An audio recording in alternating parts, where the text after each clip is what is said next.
Fred Savard avec vous pour ce 21e épisode de la Balado. Dans une semaine plutôt printanière, ça fait du bien, je l'avoue.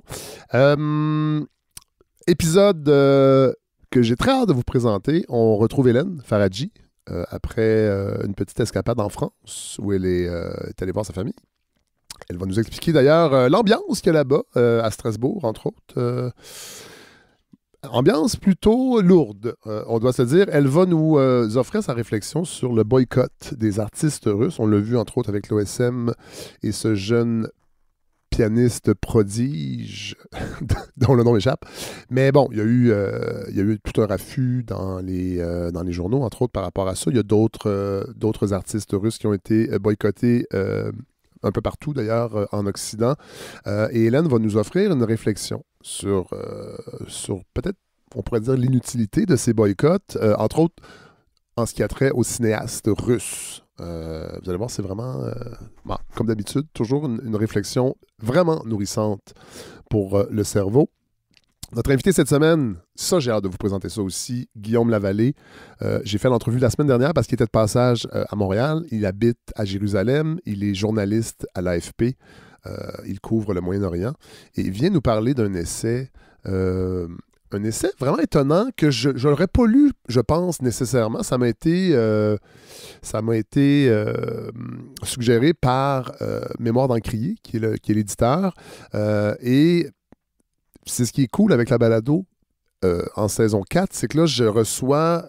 normalement, c'est moi qui fais les demandes pour les entrevues, donc je demande les livres à l'avance, tout ça. Ça va toujours très bien pour avoir les livres. Je pense que les éditeurs ont compris aussi que la balado,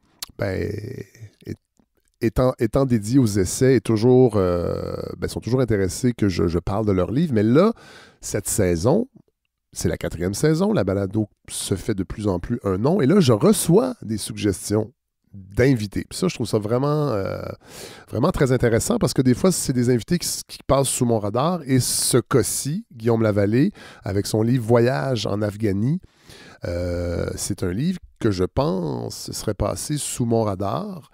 Et finalement, ça s'est révélé vraiment une lecture extraordinaire.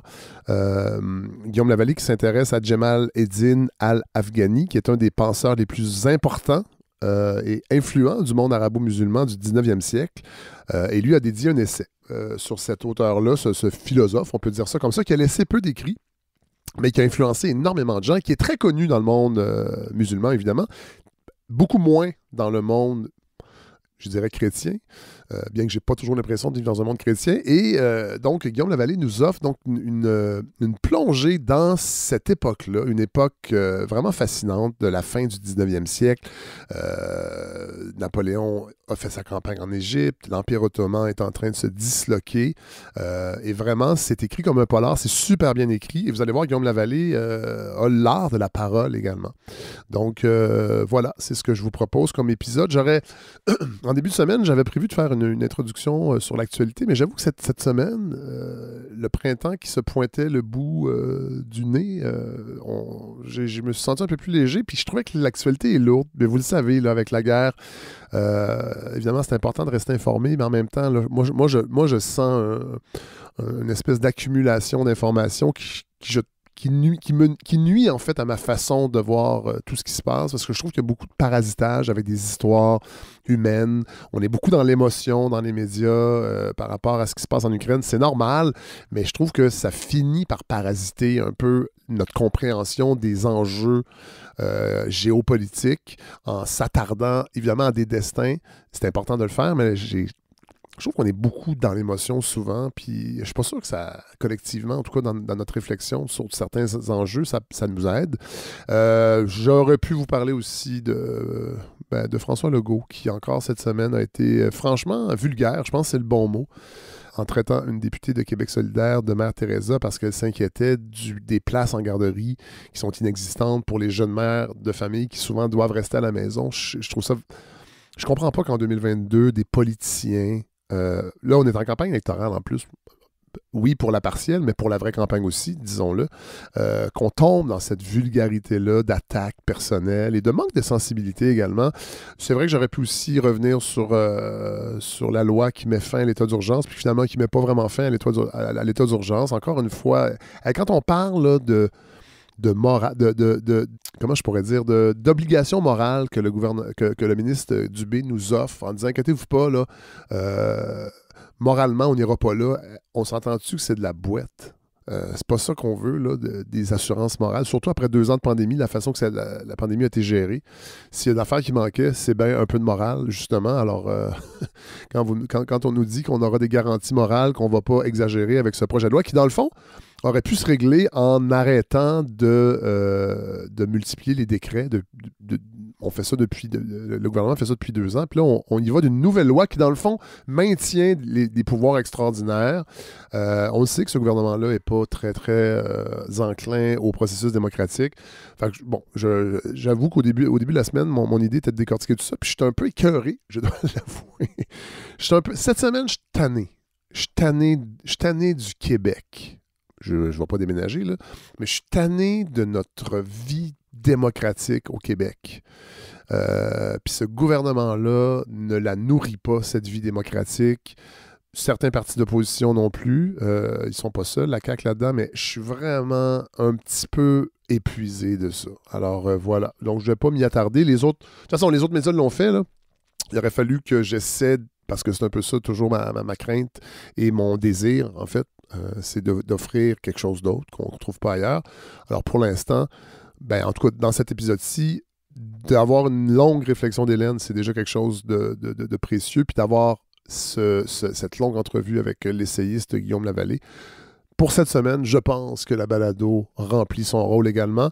Voilà, alors je vous souhaite un excellent épisode. J'espère que vous allez apprécier, entre autres, l'entrevue. Je sais qu'Hélène, vous l'appréciez, mais l'entrevue avec Guillaume, parce que j'aimerais ça en faire d'autres sur ces essais-là qui sont un peu des étoiles filantes, qui sont toujours étonnants.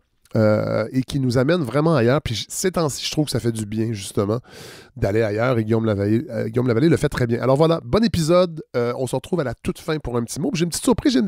Je vais finir l'épisode avec une chanson qui va nous... qui est une chanson d'actualité, malheureusement, mais qui va nous mettre un peu de bonheur dans le cœur. Alors voilà, on se retrouve après l'épisode. Salut.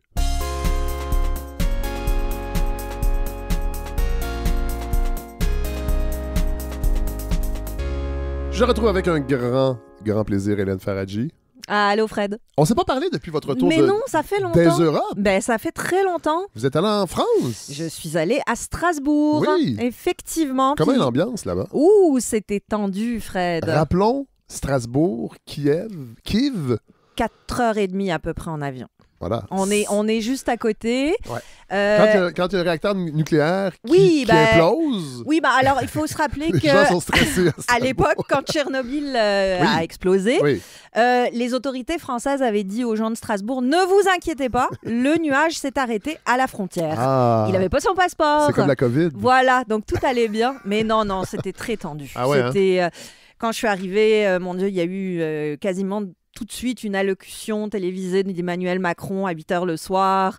On sentait le ton très solennel. Dites-moi, Hélène, est-ce que j'ai compris qu'Emmanuel Macron s'habille... Oui, comme Zelensky. En chef de guerre. En militaire urbain? Oui, c'est ça. Il avait mis son petit hoodie.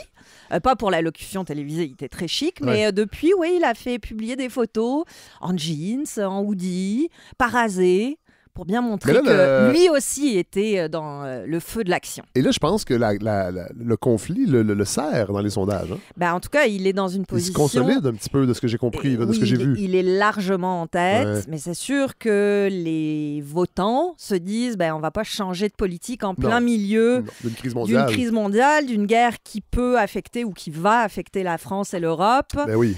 C'est un fervent défenseur de l'Europe, contrairement à d'autres. Oui. Donc, pour l'instant, ça va plutôt bien pour lui, mais l'élection est dans un mois à peu près. Tout peut changer encore. Et on le sait, les élections françaises, ça peut être... Ça peut être rock'n'roll. Oui, voilà. Il peut y avoir des rebondissements. Exactement. Je rappelle que cette année, on va faire un épisode Iris. Les Iris s'en viennent, mais ils s'en viennent. C'est au mois de juin? Oui, c'est au mois de juin. Bon, voilà. Je m'ennuie des épisodes de cinéma qu'on faisait. Là. Bon, Évidemment, il n'y a pas de gros... Non, ça, c'est pas. Pas de vedettes Quoique- qui décèdent. Absolument, c'est quand les gens décèdent. On veut que les gens vivent. Oui. Mais parfois... Mais parfois, Oui. pour le bien de la balado, non. Ceci dit, on pourrait en faire un si jamais vous avez le temps d'aller voir au cinéma The Batman, Ah oui! qui est formidable, passionnant. Attendez. Oui, oui, le Batman Un de... épisode sur la franchise Ah, j'adorerais. Batman. On commence avec Adam West Ouais, à la fin des années 60. Ce serait cool, ça? avec Tim Burton, avec tous les amis, mais là, on arrive avec Pattinson et ce dernier Batman a quelque chose de très désespéré, de très ici et maintenant. Ouais. C'est un grand film sur les événements du 6 janvier dernier. Je ne dirais que ça. Ah ouais. Donc, les films de super-héros peuvent être des grands films. Ouais. Parce que moi, j'ai l'impression que Ouais. c'est souvent... On étire la sauce de la franchise pour... Bon, C'est sûr, ça arrive. c'est sûr que c'est une opération marketing, évidemment. oui. Mais... Sauf que là, on a pris la franchise, puis on s'est dit, OK, on va la pousser jusqu'au bout de sa noirceur. Ouais. Et ça correspond tellement à ce qu'on est en train de vivre que le film devient un commentaire quasi en direct sur ce qu'on vit depuis un an. Cette espèce de division, de clivage, de peur de l'autre, de croyance dans ceux qui nous disent on nous ment, on nous ment, on nous ment. Bref, il y a quelque chose d'incroyablement C'est intéressant. politique dans ce Batman-là qui, moi, m'a passionné. Wow! Ben, je vais aller le voir. Il est en salle, en plus. Ouais. Bon, sinon, pour les Iris, j'ai... moi, je suis membre votant. Vous avez de la chance. Je ne vote pas Oh. aux Iris. Je pense que c'est à cause de l'UDA. Hein? Grâce à l'UDA. Peut-être, pense moi, que je les ne membres- suis pas Ouais, c'est UDA, ça, c'est Fred. très étrange. Donc, j'ai accès à une plateforme où j'ai tous les longs métrages sortis cette année. J'ai commencé. Quelle chance. Ouais, j'ai regardé Aline.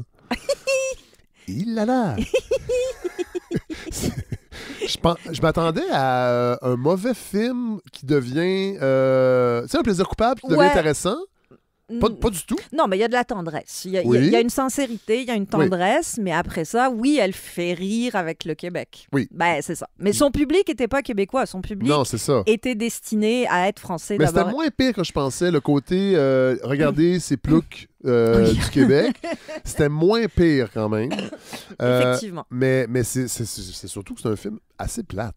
Ah, ben, c'est un sur la- ça sur le reste plan- un biopic Oui, voilà. très, très conventionnel. Ceci dit, la fille qui interprète les chansons, Oui, faut quand même reconnaître qu'elle chante très c'est bien. vrai. Au début, je pensais que c'était Valérie Ouais, Lemercier. Non, c'est une, Je me disais, une ouais. chanteuse Ouais, qu'elle a trouvée, ouais. puis qui est quand même... Oui, quand même.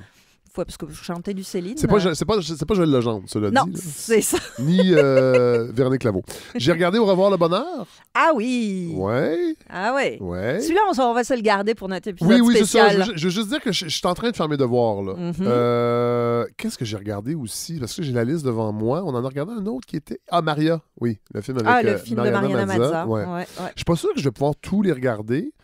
Il y a Norbourg, j'ai accès à Norbourg Chanceux. qui vient de sortir. Non, ou qui va sortir Oui, début c'est ça. avril. Est-ce que vous l'avez vu? Ben non. On n'est Est-ce pas que ça sent encore... bon? Ben, c'est intéressant. En Oui. tout cas, Maxime Giroux, réalisateur de Ouais. Félix et Méra, de Oui. films d'auteurs assez radicaux, Ouais. engagés, qui là se retrouve aux commandes d'un gros truc. Qui a existé, qui est dans Qui a le fond, existé. c'est pas un fait divers, mais c'est une arnaque qui a vraiment existé. C'est ça qui est Exactement. intéressant. On n'est pas dans Moi, la fiction, ça m'intéresse a priori, mais j'attends de voir. Vous avez bien de la chance de pouvoir le voir avant Et tout là, le monde. si je voulais faire un tri, Mhm. qu'est-ce que vous me conseillez? Mettons les deux meilleurs films. Là, je prends vous dépourvu un Ouais, petit c'est peu, ça, là. c'est parce que j'ai pas la liste sous les yeux non plus. On dirait que. Bon, je vais vous les garocher. L'arracheuse de temps. Non. Beans, paraît que c'est très, très bon. Moi, j'ai bien aimé. Ouais. Beans, vraiment, il y a quelque chose. Bootlegger, Oui, mais moins que Beans. Brain Freeze, Non. Le bruit des moteurs, Hmm, La contemplation du mystère, hmm, La face cachée du baklava, non. Guide de la famille parfaite, j'en ai vu des bouts, mais bon. Ouais, oui. c'est ça. Hygiène sociale de Denis Côté. Moi, j'ai pas détesté. Je ok. trouve que. C'est pas son dernier, cela dit. Hein? Non, le dernier, il est pas sorti encore. Voilà. C'est celui qui parle de Un refuge de femmes hypersexuées. Voilà. Qui était à Berlin récemment, Ouais. qui n'est pas encore sorti. Le précédent, c'est vraiment un essai avec des comédiens en costume dans un champ. Ouais. C'est assez- C'est Denis Côté. Oui, mais justement plus ludique que d'habitude, plus Ah, ça, c'est intéressant. sympathique, Ouais. plus amusant. Ouais. Ouais. OK. Le meilleur pays du monde. Je ne sais pas ce que c'est. Oui, c'est ça. Là, j'ai toute C'est ça. la liste de ce qui est sorti. Maria Chapdelaine. Ouais. On verra si j'ai le temps. Nulle trace. Nulle trace. C'est plate, parce que j'ai pas les descriptions. Je vous garoche ça vraiment comme ça. Les oiseaux ivres? Les oiseaux ivres, c'est celui qui avait été choisi pour représenter le Canada aux Oscars. C'est moins intéressant que son précédent, Roméo XI. C'est qui Ivan Grbovic. OK. Qui, c'est ça. C'est intéressant parce que c'est un film qui ose des trucs que le cinéma québécois ose jamais, dont une Formule 1 en plan sur René Lévesque, des tigres, enfin des affaires complètement... c'est intriguant. C'est très, très bien réalisé. Point de vue du récit, pour moi, il y a encore un peu quelque chose de relâché qui est souvent dans le cinéma québécois. On en a déjà parlé d'ailleurs ici, c'est vrai ça. Puis je trouve ça dommage parce qu'on a des réalisateurs, mais d'un talent hallucinant. Ça prendrait des scénarios un petit peu plus solides. C'est un métier. Hein? Oui, c'est un Scénariste, métier. c'est un métier.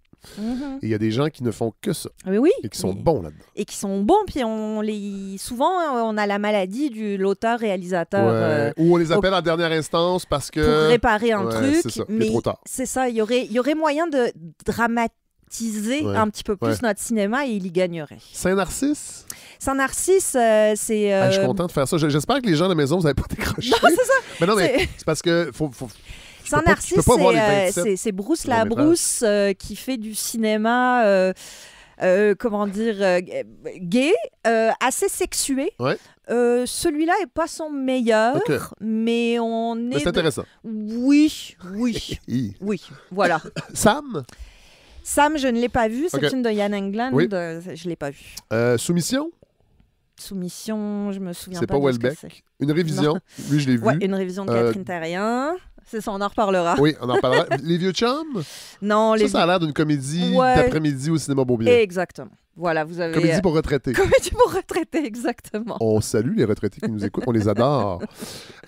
OK, il y en avait d'autres, là, mais je ne vais pas tous les... Mais moi, ça me permet de faire un tri parce qu'on va faire, donc, cet épisode-là, il y aura des extraits pour un peu On vient de le faire, en fait.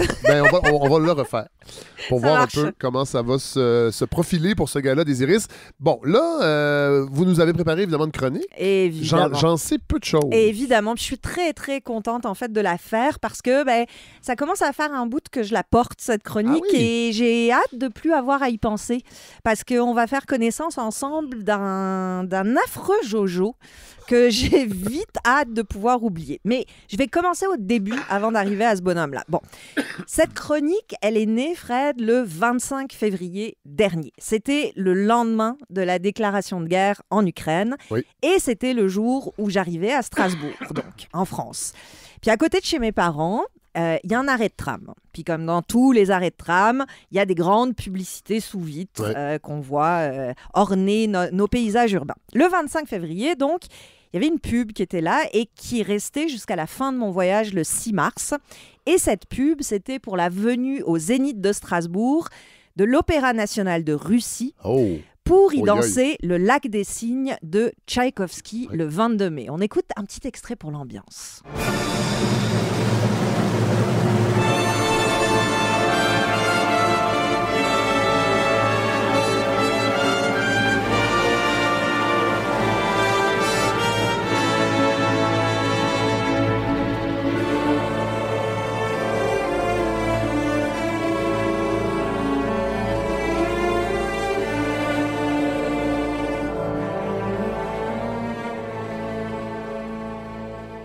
Ça, je pense que c'est quand le signe noir arrive. Hein? Exact. Non. L'âme slave. J'ai divulgaché le lac des cygnes. Il y a un signe noir. Okay. Il y en a un, effectivement. Et donc, tous les jours, moi, je passais devant cette pub-là et je me disais, ils sont pas encore annulés, les chanceux, parce que tous les jours, à partir du 25 février, ça tombait. Festival de Cannes qui annonçait que les marches rouges seraient fermées aux délégations russes. Netflix qui a annoncé suspendre toute collaboration avec les Russes. Les chefs d'orchestre, les dramaturges, les artistes russes, partout, on leur fermait les portes européennes. Pourquoi ? Parce qu'ils étaient rendus coupables par association. Mais pourtant, ce qu'on a vu depuis le début de ce conflit-là, de la part des artistes russes, c'est plutôt une mobilisation, en tout cas dans la mesure du possible.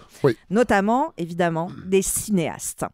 Il y a eu Alexandre Sokourov, Pavel Lungwin, mon chouchou Andreï Zviagintsev qui a fait ce magnifique film Léviathan, qui par Facebook, par YouTube, par pétition s'est exprimé pour la paix. On a même vu Kantemir Bolagov qui avait fait le très beau Une grande fille, qui lui a choisi l'exil dès le début du conflit et qui a posté sur Twitter une photo de son départ. Et tous ont écrit à leurs homologues ukrainiens des messages de solidarité, de paix, d'excuses même. Mon grand Zviagintsev, qui est très malade, il a envoyé un message vidéo à Loznitsa, qui est un des plus grands cinéastes ukrainiens, où il évoquait sa honte d'être russe. Et en fait, ceux qu'on n'a pas entendus depuis le début de ce conflit, c'est les cinéastes pro-Kremlin. Oui. Comme Nikita Mikhalkov, qui l'a toujours été. Il a toujours soutenu le Kremlin de façon assez éhontée. Mais là, il sait très bien que soutenir publiquement ces temps-ci Poutine, comme l'a fait l'horrible gymnaste, je ne sais pas si vous avez vu Ivan Kouliak avec son Z sur sa combinaison, et Mikhalkov, il sait très bien que ça ne passerait pas aux yeux de la grande communauté internationale du cinéma. Mais tous ces cinéastes qui sont là-bas en ce moment, qu'est-ce qu'ils peuvent au fond, en Russie, je l'apprendrai à personne, l'art a toujours été politique. Demandez à votre étudiant en architecture préféré de vous expliquer le monumentalisme ou le réalisme soviétique. Ça en fait partie. Puis jusqu'ici, on avait plutôt entendu les voix subversives, critiques de certains cinéastes comme Zviagintsev, mais aussi Kirill Serebrennikov, qui avait fait un magnifique film sur la jeunesse underground dans Leningrad des années 80 qui s'appelle Leto. Ah oui, mon Dieu, je l'ai vu ce film-là, vous me l'aviez suggéré, c'est super bon ça. Oui, c'est lui. Mais ce qu'on savait moins, c'est que ces deux cinéastes-là, notamment, ils l'ont méchamment payé de prendre la parole publiquement et de critiquer le régime. Nous, on voyait leurs films, puis on se disait... Oh, heureusement, ils vivent dans une société corrompue, un système malade, mais ils peuvent le dénoncer. Mais c'était à nos yeux, parce que ce qu'ils vivaient en Russie, c'était terrible. On va écouter justement Serebrennikov, réalisateur de Leto, qui en 2020 était venu présenter son film suivant à Cannes. Ça s'appelle Petrov's Flou. Puis on lui pose deux questions. Donc vous allez entendre deux réponses. La première question, est-ce que les artistes se censurent en Russie? Et la deuxième, est-ce que vous avez subi des pressions? I think artists have real influence on the people. Art makes art thinking. Sometimes the politics and the other authorities want us stop thinking. Please, let's stop talking about all this shit. Because I want to forget it as far as possible. Traduction, Hélène? Ouais, traduction rapide. Donc, est-ce que les artistes se censurent en Russie? Les artistes ont une vraie influence sur les gens. L'art nous fait réfléchir, mais parfois, les politiques ne veulent pas qu'on réfléchisse. Et à la question, est-ce que vous avez subi des pressions? On va arrêter de parler de cette merde, s'il vous plaît. Moi, j'aimerais l'oublier le plus vite possible. Donc, vous voyez que même à Cannes, en pays de cinéma, la parole n'était pas si facile que ça. Elle n'était pas libre. Léviathan, le film de Zviagintsev, qui est un film extraordinaire sur la corruption. C'est un type dans une banlieue quelconque qui essaye d'acheter un petit lopin de terre et ça devient une aventure pas possible parce que tout le monde est corrompu, tout va mal. Ce film-là, extraordinaire sur cette corruption financière et morale de la Russie, qui a gagné toutes sortes de prix à l'international, en Russie, il a pu sortir, mais censuré, expurgé de tout sacre. Où se tenait évidemment le sel du film. Serebrennikov, qu'on vient d'entendre, il a été sous le coup d'un redressement fiscal qui a conduit à sa condamnation pour fraude et à son interdiction de sortie du territoire. Fun fact, cette condamnation-là, elle est arrivée au moment de la sortie de son film Leto, dont on parlait, et juste après l'annonce de son prochain film, qu'il n'a évidemment pas fait, qui était une biographie de Tchaïkovski, dans laquelle il voulait se pencher sur l'homosexualité du compositeur. C'est un hasard. Ce qui arrive en contradiction avec étrangement, l'extra-virilité que Poutine veut dégager. Exactement. Qui est en même temps très homo-érotique. Complètement. Mais bref, tout ça, ce n'est que du hasard. Il y a des gens qui ne s'assument pas dans ce pays. Probablement. Et d'autres qui voudraient s'assumer plus. Donc, des condamnations ou des censures qui arrivent comme par hasard. Ce même hasard qui a conduit le 21 février dernier le Théâtre académique central de l'armée russe à Moscou a nommé son nouveau directeur. Vous savez qui c'est? Non. Emir Kusturica. Oh! Emir Kusturica, qui avait déjà fait le lit de Milosevic avec ses partisaneries pro-serbes, le voici maintenant chef de ce théâtre académique et surtout en train de faire des déclarations à qui veut l'entendre, qui disent « La Russie n'a pas bombardé Kiev, elle n'a bombardé personne ». Alors si vous voulez boycotter quelqu'un, je pense que vous savez qui maintenant. L'art, c'est politique, Fred. J'ignorais ça. Ouais, mais de retour qui était le chouchou de Milosevic. Mais c'était un cinéaste chouchou. 2 palmes d'or. Ben oui. Oui, ça arrive pas. Ils sont peut-être 5 à en avoir 2. Ça reste un grand cinéaste, mais qui, depuis une bonne quinzaine d'années, a décidé que son art et son artisanat, il allait le mettre au service d'idées assez rances. Voilà. Mais de retour à nos cinéastes russes qui sont doublement muselés aujourd'hui chez eux et ailleurs, évidemment, où jusqu'ici, ils avaient encore une certaine soupape de sécurité. C'est là que je vais vous faire découvrir cet affreux Jojo, parce que toutes ces brimades, ces empêchements, ces demi-censures, elles venaient avant 2022 d'un seul et même homme, Vladimir Medinsky. On dirait le nom d'un méchant dans James Bond. Vladimir Medinsky. Alors Medinsky, 51 ans, c'est un proche de Poutine. Tellement proche que cet homme-là, qui a été ministre de la Culture entre 2012 et 2020, et ben aujourd'hui, il fait partie de l'équipe des négociations russes pour traiter avec l'Ukraine. Donc de ministre de la Culture jusqu'à négociateur en chef de l'avenir du pays, Nathalie Roy doit s'imaginer des choses. On y pense, puis c'est bizarre. C'est très bizarre. Donc, c'est cet homme-là qui, en ce moment, est en train de négocier. Et je vous disais, j'avais hâte de le quitter parce que depuis 2 semaines, j'ai fait toutes sortes de recherches sur lui et tout ce que je découvre me débecte et me confirme surtout ce que je savais déjà, c'est que ces négociations, c'est un écran de fumée, un paravent derrière lequel on se cache pour mieux organiser une extermination. Tout ce qui reste à déterminer, c'est l'ampleur de cette extermination. Donc, Medinsky, quand il était à la culture, on lui avait donné un surnom. En tout cas, ceux qui pouvaient encore. On l'appelait Propagandan. Propagandan parce que ce type-là, vous doutez bien qu'il n'a pas été placé là pour son amour de la culture. Mais non. Hein? Il a été formé dans les ambassades. Il a d'abord travaillé à celle de Russie aux États-Unis.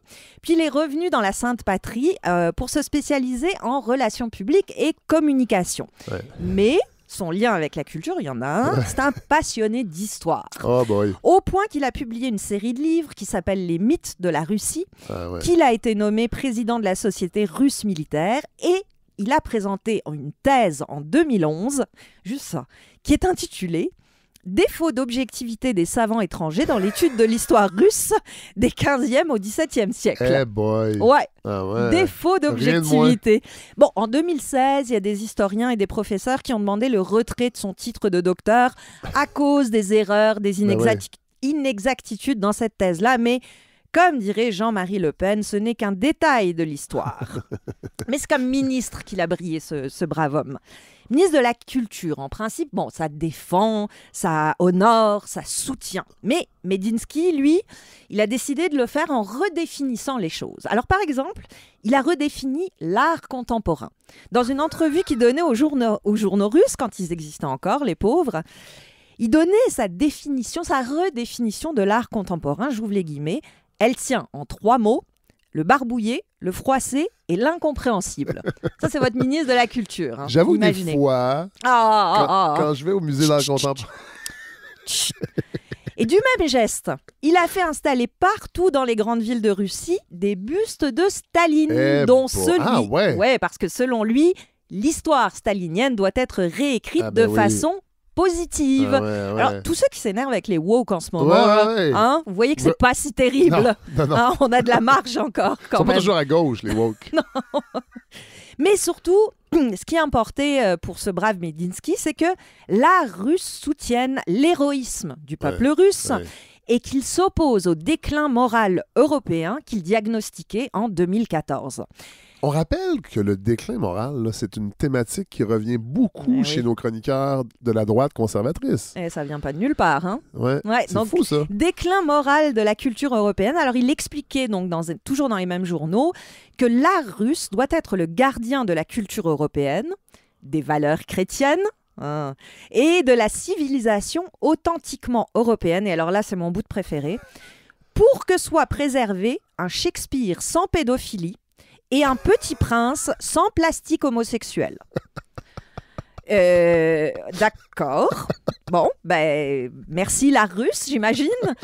L'art, c'est politique, Fred, et quand ça l'est comme chez Medinsky ou Kusturica, c'est dégueulasse. Ben Mais oui. quand ça l'est comme dans des films comme Léviathan, comme Leto, comme dans les films ukrainiens The Tribe, de l'extraordinaire The Tribe de Miroslav Slaboshpitsky, qui est un film qui se passe dans un orphelinat de sourds-muets.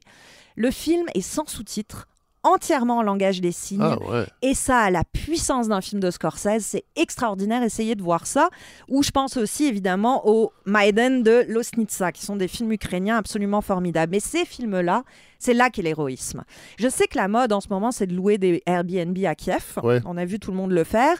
Mais vous pouvez aussi louer ces films-là. Oui. Pour que... Et j'ai l'impression que c'est...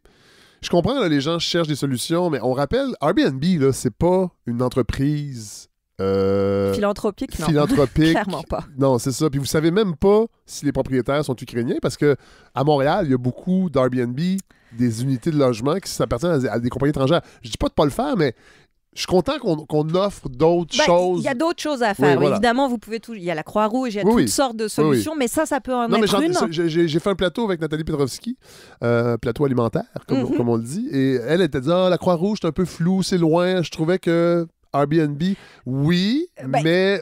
Si vous êtes à Montréal, il y a des églises ukrainiennes aussi qui mais organisent c'est des ça, collectes voilà. de données, il y a de denrées, pardon, il y a toutes sortes de solutions. La collecte de données, ça Non, se c'est fait autre chose. Ça, c'est de l'autre côté, c'est chez Poutine. C'est pas les Ukrainiens qui font ça. Non, mais il y a toutes sortes de solutions. Et pourquoi pas louer ces films, je vous répète des titres. Léviathan de Zviagintsev, Leto de Serebrennikov, The Tribe de Miroslav Slaboshpitsky, Maïden de Losnitsa.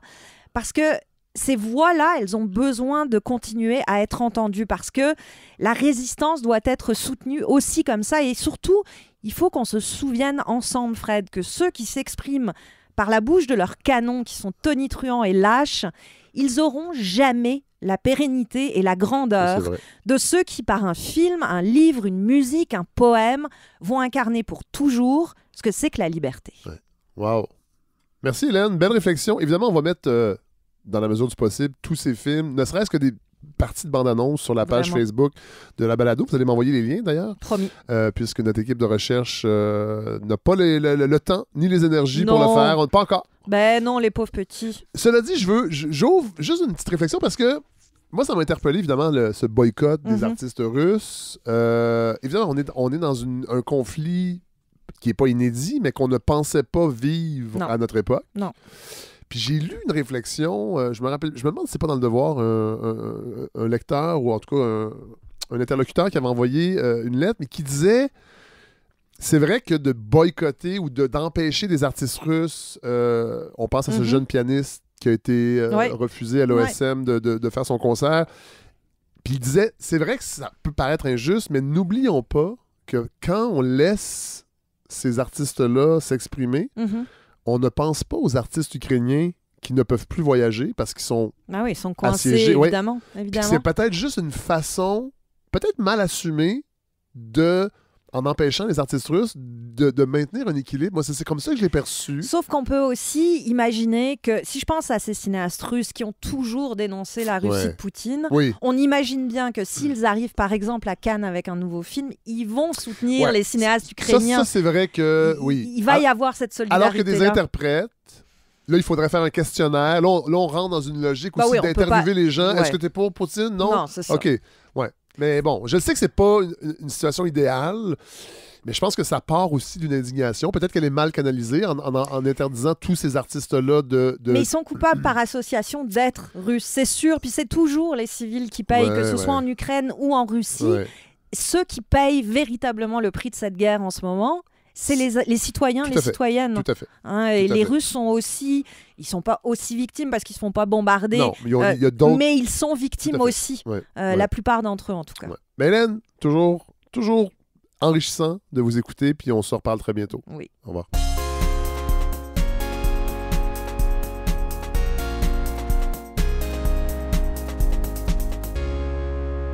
c'est avec beaucoup de plaisir que je reçois Guillaume Lavallée. Bonjour. Bonjour. Vous êtes l'auteur d'un essai vraiment fascinant qui s'appelle Voyage en Afghanie. Bon, on va parler de vous d'ailleurs parce que vous êtes né à Québec. Vous êtes journaliste à l'agence France Presse. Oui, exactement. Ouais. Vous avez été chef de bureau pour le Soudan. Oui. Correspondant au Pakistan, en Afghanistan. Ouais. Et là maintenant, vous êtes chef de bureau à Jérusalem. Voilà. Donc Israël, territoire palestinien. Ouais. Docteur en philosophie? Non, j'ai commencé, j'ai pas fini. C'est un classique. Commencer le doctorat et pas le finir. Et pas le finir, c'est un classique. En philosophie musulmane à McGill. Ouais.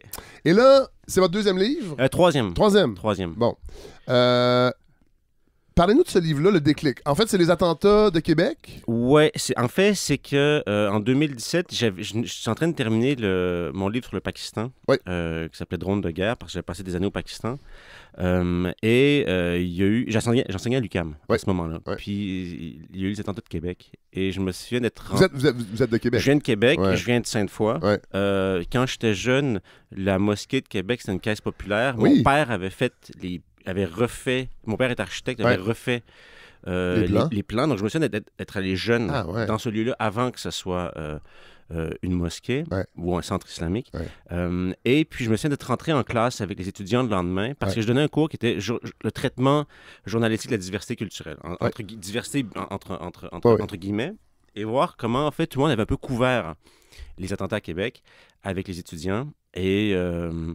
ça a été assez intéressant, les échanges. Puis après, j'ai écouté tous les débats qu'il y a eu au Québec et je me suis dit, tiens, j'avais un projet que j'avais commencé il y a des années sur les bancs d'école sur la philosophie musulmane, sur le rapport entre, grosso modo, modernité européenne puis philosophie musulmane moderne du 19e siècle. Puis je me suis dit, en fait, tous les débats qu'on a de société sur la question de l'islam, la laïcité, la démocratie, reviennent toujours à un moment donné à cette couche-là du premier rapport entre Occident et modernité. Ouais.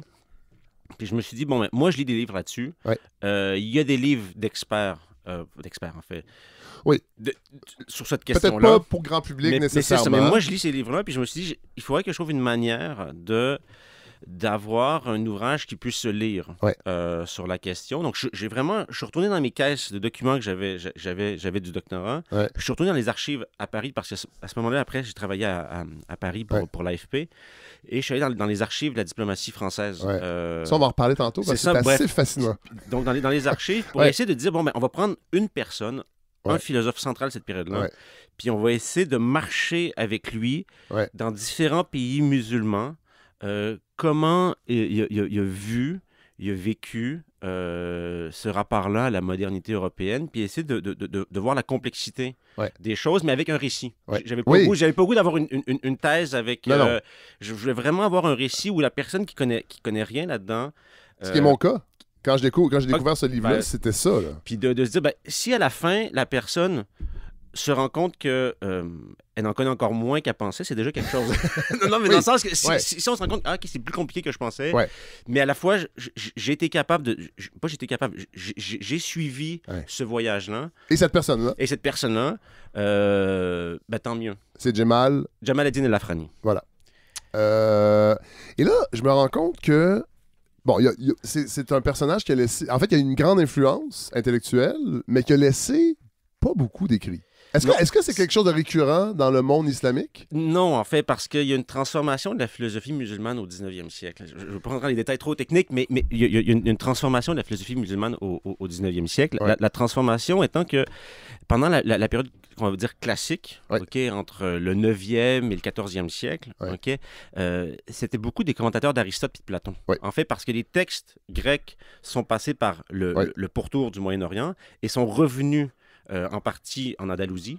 Donc, certains philosophes du Moyen-Orient, d'autres d'Andalousie, qui étaient arabes, qui s'exprimaient en arabe, qui traduisaient les Grecs, qui commentaient les Grecs. Et là, au 19e siècle, donc c'était des traités.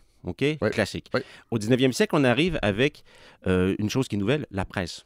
La presse écrite, avec un public qui commence à être plus lettré aussi, avec l'idée d'avoir une influence politique plus grande de certains, puis de s'affranchir aussi de l'influence ou étrangère, mais aussi parfois avec la cour du roi, parce que pendant souvent, les philosophes pouvaient fleurir si c'était pas trop loin d'un potentat, d'un calife, comme vous voulez. Et là, on a cette nouvelle presse-là qui émerge avec des penseurs qui ont justement écrit beaucoup de textes, mais qui sont un peu parsemés, éclairés, ce qui fait en sorte qu'aujourd'hui, un étudiant, une étudiante, une personne qui voudrait retrouver ces textes-là aurait beaucoup de difficultés à aller chercher à gauche et à droite tous ces textes-là. C'est pour ça que je me suis dit, bon, on va essayer de réunir dans un livre en prenant un de le penseur phare de cette période-là, mais sans dire la liberté selon, de l'éducation selon, de vraiment faire un récit, puis de comment je pourrais dire, de clairsemer la pensée à travers le récit. Parce que forcément, que ces textes-là soient difficiles à avoir accès, ça a forgé aussi, j'imagine, en Occident, notre rapport à la pensée musulmane, qu'on a sûrement beaucoup sous-estimé à cause de ça, parce que nous, on est habitués avec des traités, des sommes de Kant, des philosophes des Lumières, et dans le monde musulman, c'était pas la bonne approche. Au 19e siècle, en tout cas, c'était vraiment pas l'approche. C'était arrivé, puis souvent, c'était soit des commentateurs de l'exégèse coranique, ou soit que de l'autre côté, tu avais vraiment une pensée politique, géopolitique, parce que c'est vraiment une pensée qui est géopolitique, dans le sens où elle se pense dans le rapport à la modernité, mais du double point de vue, du point de vue philosophique, puis aussi du point de vue politique. Qu'est-ce que vous venez faire chez nous? Qu'est-ce qu'on prend de chez vous d'un point de vue philosiophique? Quels emprunts qu'on va faire au parlementarisme, à l'éducation. Tout en étant dominé. On va en parler de ça. Mais c'est ça. Mais toutes ces questions-là, ils ont traversé cette tension-là est là. Puis ça fait en sorte que on n'écrit pas tout à fait de la même manière. Non, parce que c'est vraiment un polar. C'est un polar philosophique et géopolitique. Merci. C'est ça qui est fascinant. C'est ce que j'ai voulu faire. Oui, ce que j'ai voulu faire. Parce que c'est un sujet qui peut être rébarbatif. Bon, on va s'intéresser à Jamal Eddin. Je le prononce bien? Oui. Voilà. Le récit débute en Afghanistan en 1866. Il est né là-bas, lui. Il serait peut-être né là-bas. C'est ça. C'est un personnage aussi mystérieux qui cultive son ambiguïté parce que en fait, il se présente comme étant El Afrani, donc l'Afghan, donc venant d'Afghanistan, à une période où l'Afghanistan, c'est le grand jeu des pouvoirs, des grandes puissances entre la Russie. Parlez-nous de l'Afghanistan de cette époque-là, parce que ce grand jeu-là, entre les puissances, il y a des réverbérations encore aujourd'hui. Ah oui, le grand jeu entre les puissances en Afghanistan, l'invasion soviétique dans les années 80, la guerre de l'OTAN après 2001, je veux dire, on peut les lier aussi à ce grand jeu-là de l'Afghanistan, qui est une sorte de verrou entre l'espace russe et l'espace d'Asie du Sud. Du sous-continent indien, avec au 19e siècle, donc les Britanniques qui contrôlent les Indes, les Russes qui développent leur empire en Asie centrale, et l'Afghanistan qui est pris entre les deux. Et les Afghans, puis on l'a vu dans les années 80, après la guerre de l'OTAN, les Afghans n'ont jamais vraiment perdu une guerre. Il n'y a personne qui n'a jamais réussi à dominer l'Afghanistan très longtemps. Ils vont souvent propulser les grandes puissances vers leur déclin. C'est arrivé avec l'URSS. Avec l'URSS. Et donc, Afrani, lui, arrive, il est jeune conseiller, il a une trentaine d'années, il est conseiller d'un chef du pouvoir en Afghanistan à cette époque-là. Et il parle plusieurs langues. Il a 30 ans. Il est excessivement cultivé. Pas religieux, excessivement. Pas excessivement religieux. Mais baigne là-dedans quand même. Il baigne là-dedans aussi. Il a eu une éducation religieuse, mais il lit beaucoup le soufisme, la grande tradition en fait, de la mystique musulmane, qui a un rapport totalement autre à la religion, souvent. Et les services secrets britanniques commencent à s'intriguer. Qui est cette personne-là? Et à l'époque, il ne se donne pas le nom d'Afrani. C'est un peu après, il va donner ce nom-là d'Afrani. Pourquoi Afrani? Pour deux raisons, je pense. C'est que être afghan à l'époque, ça veut dire vaincre. Ça veut dire aussi être capable. Ça veut dire d'être en position de parler au reste du monde musulman du point de vue du pays musulman qui a réussi à vaincre en partie le pouvoir britannique. Donc ça, c'est une première chose. La deuxième chose, c'est que c'est un pays qui est sunnite Et ça, si une personne veut parler à l'ensemble du monde musulman à l'époque, c'est encore vrai en partie aujourd'hui, vaut mieux se dire sunnite que chiite, parce que c'est 90% des musulmans qui sont sunnites, grosso modo. Est-ce qu'on peut tirer, juste pour se replonger, les différences entre les sunnites et les chiites, parce que c'est quand même important? Là. Oui, en fait, les différences viennent, si on revient au fondement des premiers califes après Mahomet, c'est qui prend la succession de Mahomet après sa mort. Et les chiites vont dire ça devait être Ali, qui était le 4e calife, en fait, qui aurait dû être le premier calife. Et de là est née une querelle théologique qui a encore cours aujourd'hui et des puissances c'est des querelles qui ont encore lieu, mais aussi qui sont liées aussi à des intérêts étatiques, c'est-à-dire que, par exemple, au 16e siècle, l'Iran a fait du chiisme sa doctrine officielle. Ce qui fait en sorte qu'aujourd'hui, alors que l'Arabie saoudite a fait du wahhabisme, d'un courant, en fait, du sunnisme, sa doctrine officielle, et donc il y a parfois des querelles d'idées ou d'influence régionale en disant qui est le pôle, qui est le vecteur central d'idéologie musulmane au Moyen-Orient, au Grand Moyen-Orient. Bon, vous l'avez dit tantôt, les Britanniques sont en Afghanistan. Et ça, pour Jamal ad-Din, ça va être la semence d'une obsession de sortir les Britanniques du monde musulman. Et les envahisseurs, en fait, coloniaux. Et c'est pour ça aussi que je trouve qu'il nous parle aussi, parce qu'on est beaucoup aujourd'hui dans le discours sur le post-colonialisme, en grande partie. Et je trouve intéressant de voir comment lui regarder le monde musulman, essayer de faire l'union des musulmans, parce que c'est ça son projet. Son projet, c'est de faire comment faire l'union des musulmans, d'où le pan-islamisme, mais qui va se transformer. Qui va se transformer à travers le temps. Mais lui, c'est un des premiers. Lui, c'est un des premiers, c'est vraiment le premier. C'est vraiment le père, en fait, du pan-islamisme, mais qui n'est pas dans un pan-islamisme de l'ordre de on doit appliquer la charia partout, il faut vivre dans sa religiosité. C'est vraiment l'idée de dire, si on regarde bien le monde musulman des Indes jusqu'à, on va dire, l'Égypte pour lui à ce moment-là, les Européens dominent notre espace. Il y a un pouvoir qui est fort, qui était fort, c'était celui de l'Empire ottoman, mais qui est en train de décrépir au 19e siècle. Parce qu'il va arriver en Turquie un peu plus tard. Il va arriver en Turquie plus tard. Et donc il va se poser ces questions-là, de dire, en fait, nous sommes unis comme musulmans dans notre refus de la puissance coloniale.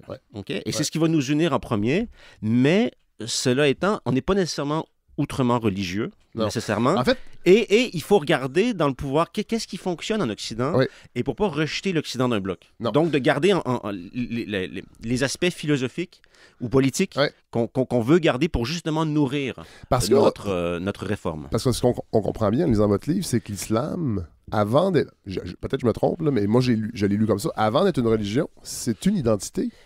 Je trouve qu'avec lui, ça devient une identité. Bon. Lui, mon sentiment, c'est qu'avec lui, il fait de l'islam en disant, vous étiez dans votre village au Pakistan, vous étiez un sujet de l'Empire ottoman à tel endroit. Maintenant, moi, ce que je veux faire avec vous, je vais vous dire, c'est qu'en fait, nous sommes unis des provinces afghanes jusqu'à l'Égypte. Il parle moins du Maghreb, quand même. Pourquoi? Je crois qu'il y a un problème avec le Maghreb parce que vraiment, il n'est jamais allé. Puis deuxièmement aussi, il a fait de Paris pendant 3 ans sa base arrière. Et je pense qu'en voulant faire de Paris sa base arrière, où il a habité à Paris, dans le quartier de la Madeleine, il y avait son... Les Français étaient déjà au Maghreb. Les Français étaient déjà au Maghreb. Et je pense que... Il y a un moment donné, quand on veut une base arrière, il faut aussi rester silencieux sur certaines choses pour ne pas perdre sa base arrière. Il était stratégique. Il était stratégique aussi. Il voulait aussi courtiser les Français pour que les Français interviennent contre les Britanniques.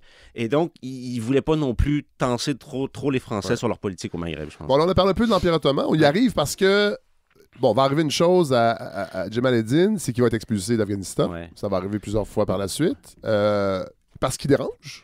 Parce qu'il dérange, parce que c'est un réformiste. C'est un réformiste, puis parce qu'il y a un changement de pouvoir. Il s'est lié avec... je ne vais pas entrer trop dans les détails trop précis. Non, mais il s'est lié avec un... Je dirais pas un cher, mais avec un chef de clan puissant lorsque le chef de clan perd le pouvoir, les Britanniques soutiennent l'autre chef de clan. Et donc, les Britanniques le regardent en disant... Il a parié sur le mauvais cheval. Il y a le bon cheval pendant 1 an et demi, mais une fois que le cheval perd le pouvoir, il faut qu'il quitte l'Afghanistan. Bon, là, on arrive en Turquie. L'Empire ottoman est en pleine ébullition. Peut-être nous replonger dans la Turquie de la fin du 19e. La fin du 19e siècle, c'est un moment assez particulier pour l'Empire ottoman. Pourquoi? Parce que l'Empire est en déclin. D'un point de vue, les territoires perdent, par exemple, perdent de territoire, notamment dans les Balkans. Et donc, quand on perd du territoire, on essaie de faire des réformes pour garder le reste. Et donc, l'Empire ottoman va, dans cette période-là, se poser la question de savoir, qu'est-ce qu'on garde vraiment de l'islam? Est-ce qu'on ne ferait pas une constitution un peu plus citoyenne? OK? Et donc, il y a véritablement des échanges d'idées entre vraiment la pensée européenne, la pensée musulmane, qui se concentre à Istanbul, Constantinople. Et Jamal el-Din el-Afghani arrive... comme étant un peu le métèque, parce qu'il n'est pas sujet ottoman. Genre, lui, en fait, on ne l'a pas dit, mais il serait probablement perse. OK? Donc par ses origines, donc iranien aujourd'hui, iranien. Et donc, non sujet ottoman, mais il arrive avec une sorte d'aura intellectuelle parce qu'il parle arabe, parce qu'il y a une culture c'est un orateur aussi. C'est un orateur prodigieux. C'est un orateur prodigieux. Et donc, il va commencer à faire des discours à Istanbul. Et il se fait remarquer. Et il appelle véritablement à réformer l'islam. Parce que lui, son truc, son obsession aussi à ce moment-là, c'est le rapport à la science. Il se dit, pourquoi, en fait, les Britanniques ou les Européens dominent-ils, grosso modo, les terres de l'islam? Et son idée, c'est de dire, en fait, c'est la science, c'est l'éducation, c'est le savoir. Et comment se fait-il que nous, entre guillemets, musulmans, ne soyons plus à la fine fleur du savoir, comme nous l'avons déjà été des siècles auparavant? Et donc, son projet réformiste, ça va être de se dire, est-ce qu'on se lance dans une quête de savoir technique, scientifique, plus forte parce qu'on calque l'Occident ou parce qu'on retourne à ce que nous étions plusieurs siècles plus tôt? Pour dépasser l'Occident. Pour dépasser l'Occident. Parce qu'il y a toujours une sorte de rivalité aussi chez lui. Et donc, il va faire des discours à Istanbul. Et il y a un moment donné où ces discours vont vraiment être perçus par le clergé musulman comme une attaque. Parce qu'il faut comprendre que les pouvoirs ottomans veulent une réforme. D'ailleurs, ils veulent une réforme. Moi, je trouve qu'il y a beaucoup de résonance avec... En tout cas, moi, j'ai trouvé qu'il y avait une résonance avec le Québec d'aujourd'hui dans notre réflexion par rapport aux minorités. Qu'est-ce qu'on fait avec les minorités? Et l'Empire ottoman va adopter une espèce de multiculturalisme hardcore. C'est le système des millets. Les millets, oui. C'est-à-dire que, d'ailleurs, en théorie, en philosophie politique contemporaine, si vous étudiez en philosophie politique contemporaine à l'université, puis vous lisez Will Kymlicka, qui est un penseur du multiculturalisme canadien, Kymlicka pense beaucoup le rapport entre le multiculturalisme canadien ou anglo-saxon contemporain et celui de l'Empire ottoman. C'est vraiment... Non, c'est vraiment... Puis l'idée de l'Empire ottoman, à ce moment-là, c'est de se dire, vu que l'Empire est menacé, vu que certaines régions des Balkans se sont dissociées de l'Empire, à l'époque, la Grèce, la Serbie, compagnie, donc il faut trouver une manière que les minorités ne quittent pas l'Empire. Qui ne deviennent pas des minorités qui vont revendiquer une sorte de nationalisme exacerbé, qui va faire en sorte qu'ils vont quitter l'Empire. Donc, il faut trouver une manière d'avoir une politique des minorités. L'Empire ottoman a pensé longtemps à cette question-là. Et donc, c'est de donner à chacune des communautés religieuses c'est un système des millets. Le millet, ça veut dire la religion, les religions. Et donc, c'est de dire, vous avez chacun votre religion, chaque clergé, grosso modo, chaque communauté se gère elle-même de ce point de vue-là. Mais les individus sont prisonniers des communautés. Et là, c'est ça qui est intéressant aussi par rapport à nous, c'est de dire jusqu'où on pousse ça. Et là, dans le mouvement des réformes, il y a eu l'idée de dire, on va essayer de garder ça, mais en partie, il faut qu'on donne une citoyenneté à tous. Sauf que, et c'est pour ça que je trouvais que la résonance avec le Québec est intéressante, parce que la majorité musulmane va être bousculée là-dedans. Et c'est justement quand Afghani arrive, le clergé, il y a un moment donné où le clergé se dit non, il faut arrêter de faire ces réformes-là.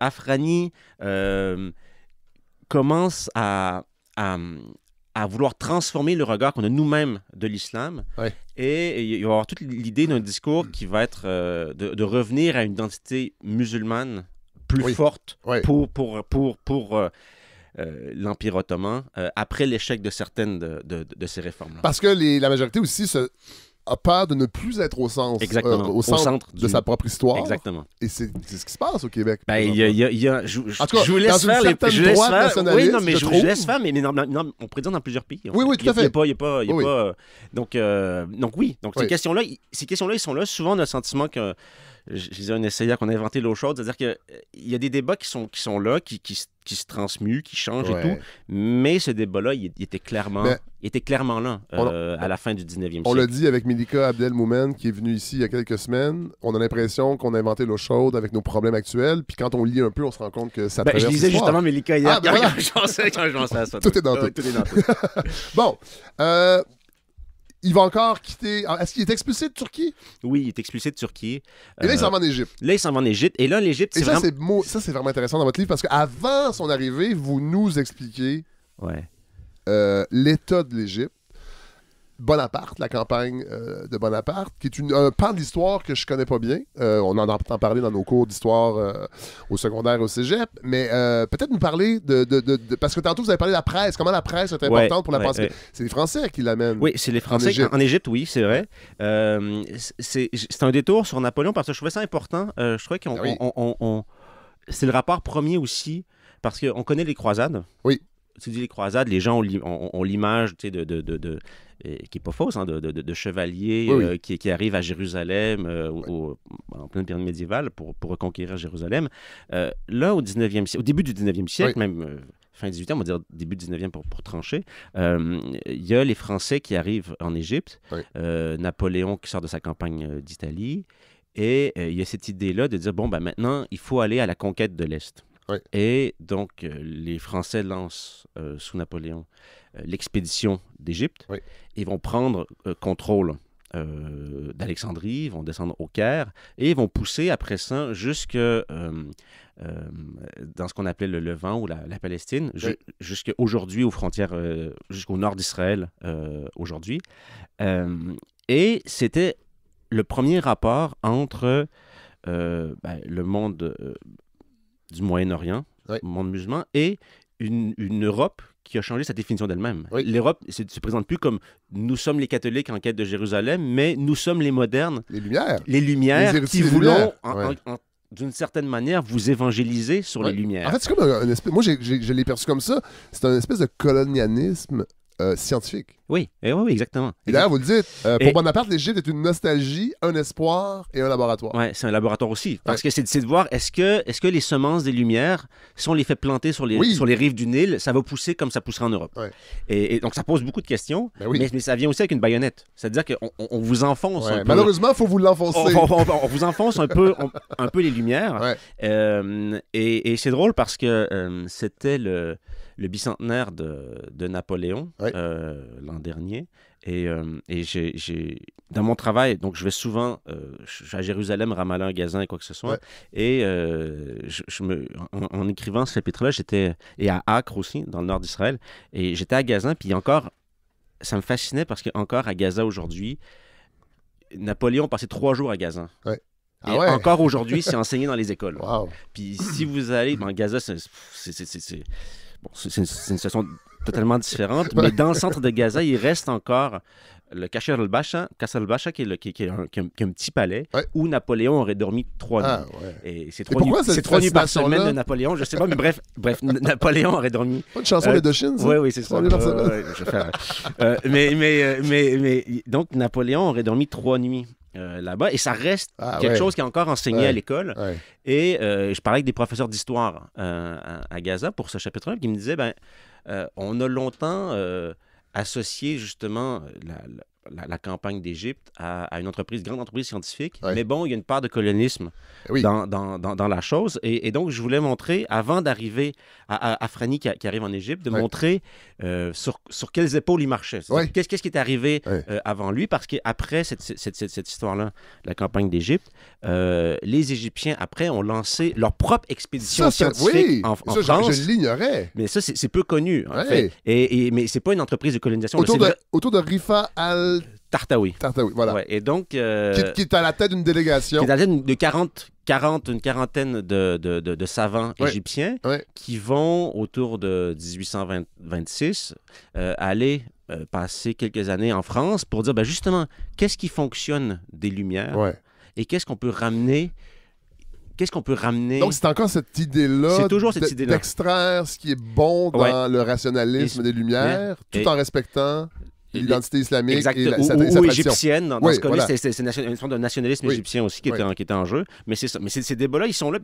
En fait, ces débats-là, ils sont encore aujourd'hui. On est toujours... Lorsqu'on parle de ces questions-là, on reste toujours sur ces questions-là. Donc, moi, ce que je voulais faire, c'est juste aller à l'étage en dessous, ou 2 étages en dessous, dans le sous-sol, pour voir comment les fondations de ce débat-là, c'était en premier lieu orchestré. Et là, Jamal Eddin arrive, lui, au Caire en 1871. Et là, on l'a dit tantôt, l'imprimerie se déploie en Égypte, donc les journaux, qui parfois critiquent le pouvoir, parfois, et lui va s'insérer là-dedans. Et lui arrive, c'est un peu j'essaie d'imaginer quand il est arrivé, comment on l'a vu, parce qu'il n'y avait pas de... Tu sais, c'est pas comme aujourd'hui où vous arrivez je sais pas, j'essaie d'imaginer que vous êtes prof d'université. Puis avec une renommée. Avec une renommée, un doctorat, un postdoc, puis vous arrivez, j'arrive avec mon doc de Harvard, voici, je suis votre nouveau professeur. Là, tu as un philosophe autodidacte. Il n'y a pas de papier, il n'y a rien, il y a vraiment juste sa légende qui le précède. Et à ce moment-là, en Égypte, c'est toujours le cas aujourd'hui, il y a l'université Al-Azhar, qui est la plus grande institution sunnite, en fait, dans tout le monde musulman. Et Jamal Eddin, lui, enseigne un peu, rapidement va être mis à l'écart et décide d'enseigner dans le café à côté de l'université. Et donc, il fédère énormément de jeunes Égyptiens, des intellectuels égyptiens, même qui viennent du Liban aussi, de Syrie, qui viennent au Caire et qui se forment. Puis il est encore jeune. Et là, le contexte, il faut quand même le rappeler. Le canal de Suez est construit. Oui, le canal de Suez est construit. L'Égypte croule sous les dettes. Parce que les pays européens, entre autres les Britanniques et la France, l'ont plombé. Plombé aussi. Un phénomène qui existe encore aujourd'hui. Voilà. Et donc, Jamal Eddin va essayer de voir comment il va mettre beaucoup d'espoir dans les jeunes réformateurs qu'il va former lui-même. Et pour avoir de l'influence, il va les mettre dans différents types de la presse locale. Donc lui, c'est un peu une sorte de parrain, d'une certaine manière. C'est la Nahda, ça? C'est la Nahda, oui. C'est la Nahda. Excusez-moi pour Non, c'est la Renaissance arabe. Puis c'est drôle parce que la Nahda, on en parle... Quand les gens étudient en philosophie ou en histoire du Moyen-Orient ou quoi que ce soit, en philosophie arabe ou musulmane ou l'histoire du Moyen-Orient, c'est vraiment quelque chose qui revient souvent à la Nahda, la grande période d'effervescence culturelle de la fin du 19e siècle. Et au final, quand on cherche des livres en français, il n'y en a pas tant que ça. Il y a plein d'études spécialisées, de la géographie, quoi que ce soit, mais il n'y en a pas tant que ça. Et donc, l'idée, c'est aussi de faire une sorte de chapitre, quelques chapitres où les gens puissent retourner dans cette période-là, dans cette espèce d'ébullition-là, et de voir à quel point Jamal Eddin est aussi c'est un philosophe, mais c'est aussi un stratège. C'est-à-dire un courtisan aussi. C'est un courtisan aussi. Il louvoie beaucoup. Et ce qui est particulier, c'est qu'à l'époque aussi, puis là, je ne vais pas vendre trop de punch, mais on va en vendre des punchs. Malheureusement, le problème de la balado, les longues entrevues, j'en ai pas, mais c'est pas grave. Les gens vont vouloir le lire. Mais il va entrer dans les loges maçonniques. Pourquoi? Parce que c'est aussi là où, à l'époque, toute l'intelligentsia, où toutes les personnes de pouvoir se rencontrent à l'ombre du pouvoir officiel. Mais aussi les pouvoirs officiels sur ses oreilles. Parce que là, c'est l'aspect polar de votre livre. C'est que là, en fait, on se plonge dans cette époque-là et on a l'impression qu'il y a plein de tractations, des tensions entre les gens au pouvoir, le clergé, la rue. C'est vraiment bien relaté. D'ailleurs, vous parlez de deux, tantôt on parlait des disciples, je veux y revenir parce que je trouve ça intéressant. Vous en dénotez deux. Mohamed Abdou. Ouais. Excusez, je massacre. Qui va publier ses premiers articles dans Al-Haram. Oui, Al-Haram, qui est les pyramides. Al-Haram, ça veut dire les pyramides. Grand quotidien. Qui existe toujours. Oui, à ma connaissance, oui. Dans votre livre, c'est... Oui. Et, je vais sûrement mal le prononcer, Yacoub Sanou. Oui, Yacoub Sanou qui est juif. Ouais. Et donc, c'est ça que je trouvais ça intéressant aussi. Qu'on surnomme le Molière de l'Égypte. Oui, parce qu'en fait, parce que c'est un homme de théâtre, c'est un homme qui est formé à la caricature. Oui, et il va fonder un journal satirique et tout. Et je trouvais ça vraiment intéressant de voir à quel point on a... Parce que... Donc, il y a quand même une ouverture. Il y a clairement une ouverture. C'est pour ça que je trouve ça intéressant parce que... Ça déconstruit l'image qu'on se fait. L'idée, c'était pas de dire regardez le bon islamisme. C'est pas ça du tout. Non. Je suis pas vraiment là-dedans. L'idée, c'est de dire... De regarder la complexité puis comment les choses sont nées. Puis des fois aussi pour mesurer la distance entre la naissance et l'acte aujourd'hui de ces choses-là. Mais à l'époque, il était clairement... Ils ont appris... je pense que Sanou a appris un peu le français parce qu'il parlait aussi français à Jamal el-Din et à Abdou. Après ça, il va être expulsé à Paris, lui, par la suite. Il va faire son journal satirique en arabe depuis Paris, avec des caricatures et tout. C'est un journal influent, c'est ça qu'il faut comprendre. Oui, dans cette niche-là, oui, mais après... En fait, influent auprès de gens qui auront une influence. Exactement. Donc, c'est un peu un journal d'avant-garde, peu comme ça. Et Jamal el-Din va le rejoindre plus tard à Paris et va fonder avec Abdou, les deux vont être en exil à Paris, leur propre journal. Qui va être fulgurant. Qui va être fulgurant, qui va vraiment être le journal le plus influent du monde musulman à l'époque, en termes vraiment d'influence pure. C'est-à-dire, puis c'est un journal qui mélange géopolitique, philosophie, qui mélange vraiment les deux. Qui s'appelle Al-Urwa al-Wuthqa, qui est le lien indissoluble. Donc, c'est de revenir à cette idée-là d'une unité qui aurait des musulmans des frontières de l'Inde jusqu'au Moyen-Orient. Jamal el-Din, en Égypte, va aussi être beaucoup... va beaucoup réfléchir sur... Bon, l'Empire britannique, je le déteste. En même temps, comment je peux... Puis c'est ça sa réflexion. Comment on peut... Parce qu'on se rend compte, dans le fond, que ce sont des civilisations qui, à l'extérieur, agissent en colonisateurs, mais à l'intérieur, ont des institutions démocratiques. Comment on fait, dans le fond, pour extraire ce qu'on n'aime pas, garder ce qui est positif et pas tomber dans le même panneau d'être dominateur? Oui, et aussi de garder ce qu'il faut garder des Lumières. Voilà. C'est-à-dire de vraiment l'aspect le plus fondamental des Lumières, qu'est-ce qu'on garde? Et pour nous, entre guillemets, musulmans, étant musulman. Et ça moi, je trouve ça fascinant. Parce que souvent, aujourd'hui, on est dans un discours de « je garde une certaine identité, par conséquent, je rejetterai l'autre. » Et je rejette tout de l'autre. Et je rejette tout de l'autre. Et je me recroqueville un peu sur mon identité. Alors que lui, il n'est vraiment pas dans cette il y avait une noblesse philosophique un peu d'être capable de garder ce qui est intéressant chez l'oppresseur.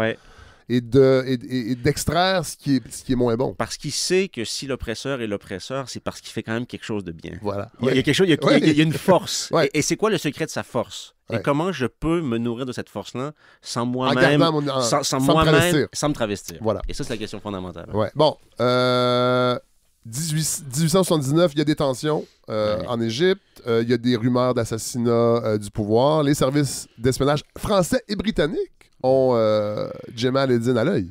Et il va être expulsé encore. Il va être expulsé. Tout le monde l'a un peu à l'œil. Même, je regardais les articles de l'époque dans le Times de Londres. Il a dit il se passe des rumeurs de peut-être que ceci et cela. Et derrière toutes ces rumeurs, il y a un homme. C'est lui, c'est Jamal el-Din. C'est quand même fascinant parce qu'il n'est pas vraiment officiellement au pouvoir. Non, il n'est pas officiellement. Il tire des ficelles d'une minorité de gens. C'est quand même fou. Ouais, puis, mais c'est quand même un orateur.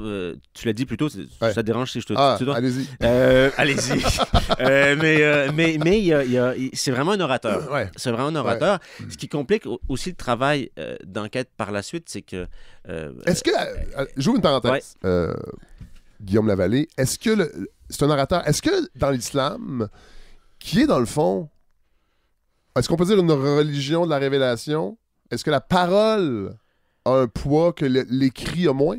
Je connais pas assez. Peut-être que je dis n'importe quoi. Non, mais je connais pas assez. Je veux dire, je vais pas m'avancer sur des eaux théologiques où je pourrais me noyer rapidement. On va se noyer ensemble. On va se noyer ensemble, mais c'est clair que en arabe, du moins, parce que certains discours étaient à ce moment-là en Égypte en arabe, il y a l'art oratoire est excessivement important. Voilà. Bon. C'est pas un hasard. Non.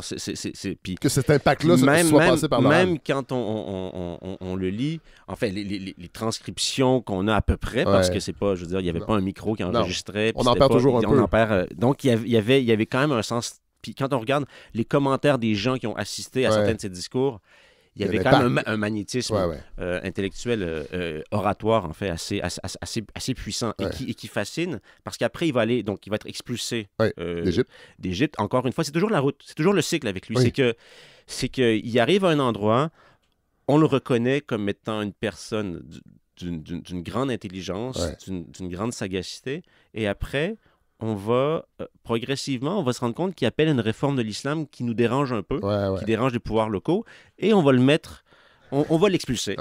Et il va aller en Inde. C'est une drôle de période dans sa vie où il est un peu, il est vraiment, il est vraiment dans les gradins. Il est sur les lignes de touche. Là. En fait, il arrive à Karachi. Qui est aujourd'hui le Pakistan, qui était une partie de l'Inde. Dans l'Inde. Qui est un petit village. Qui est une petite ville comparativement à... Parce que Karachi, aujourd'hui, c'est une mégapole. C'est une mégapole. À l'époque, c'est une ville portuaire. 10 000 habitants. 10-15 000 habitants, Puis aujourd'hui, c'est 20 millions. Donc, c'est fou. Et là, il va s'installer à Hyderabad. Ouais. Et là, il va carrément devenir courtisan. Se rapprocher...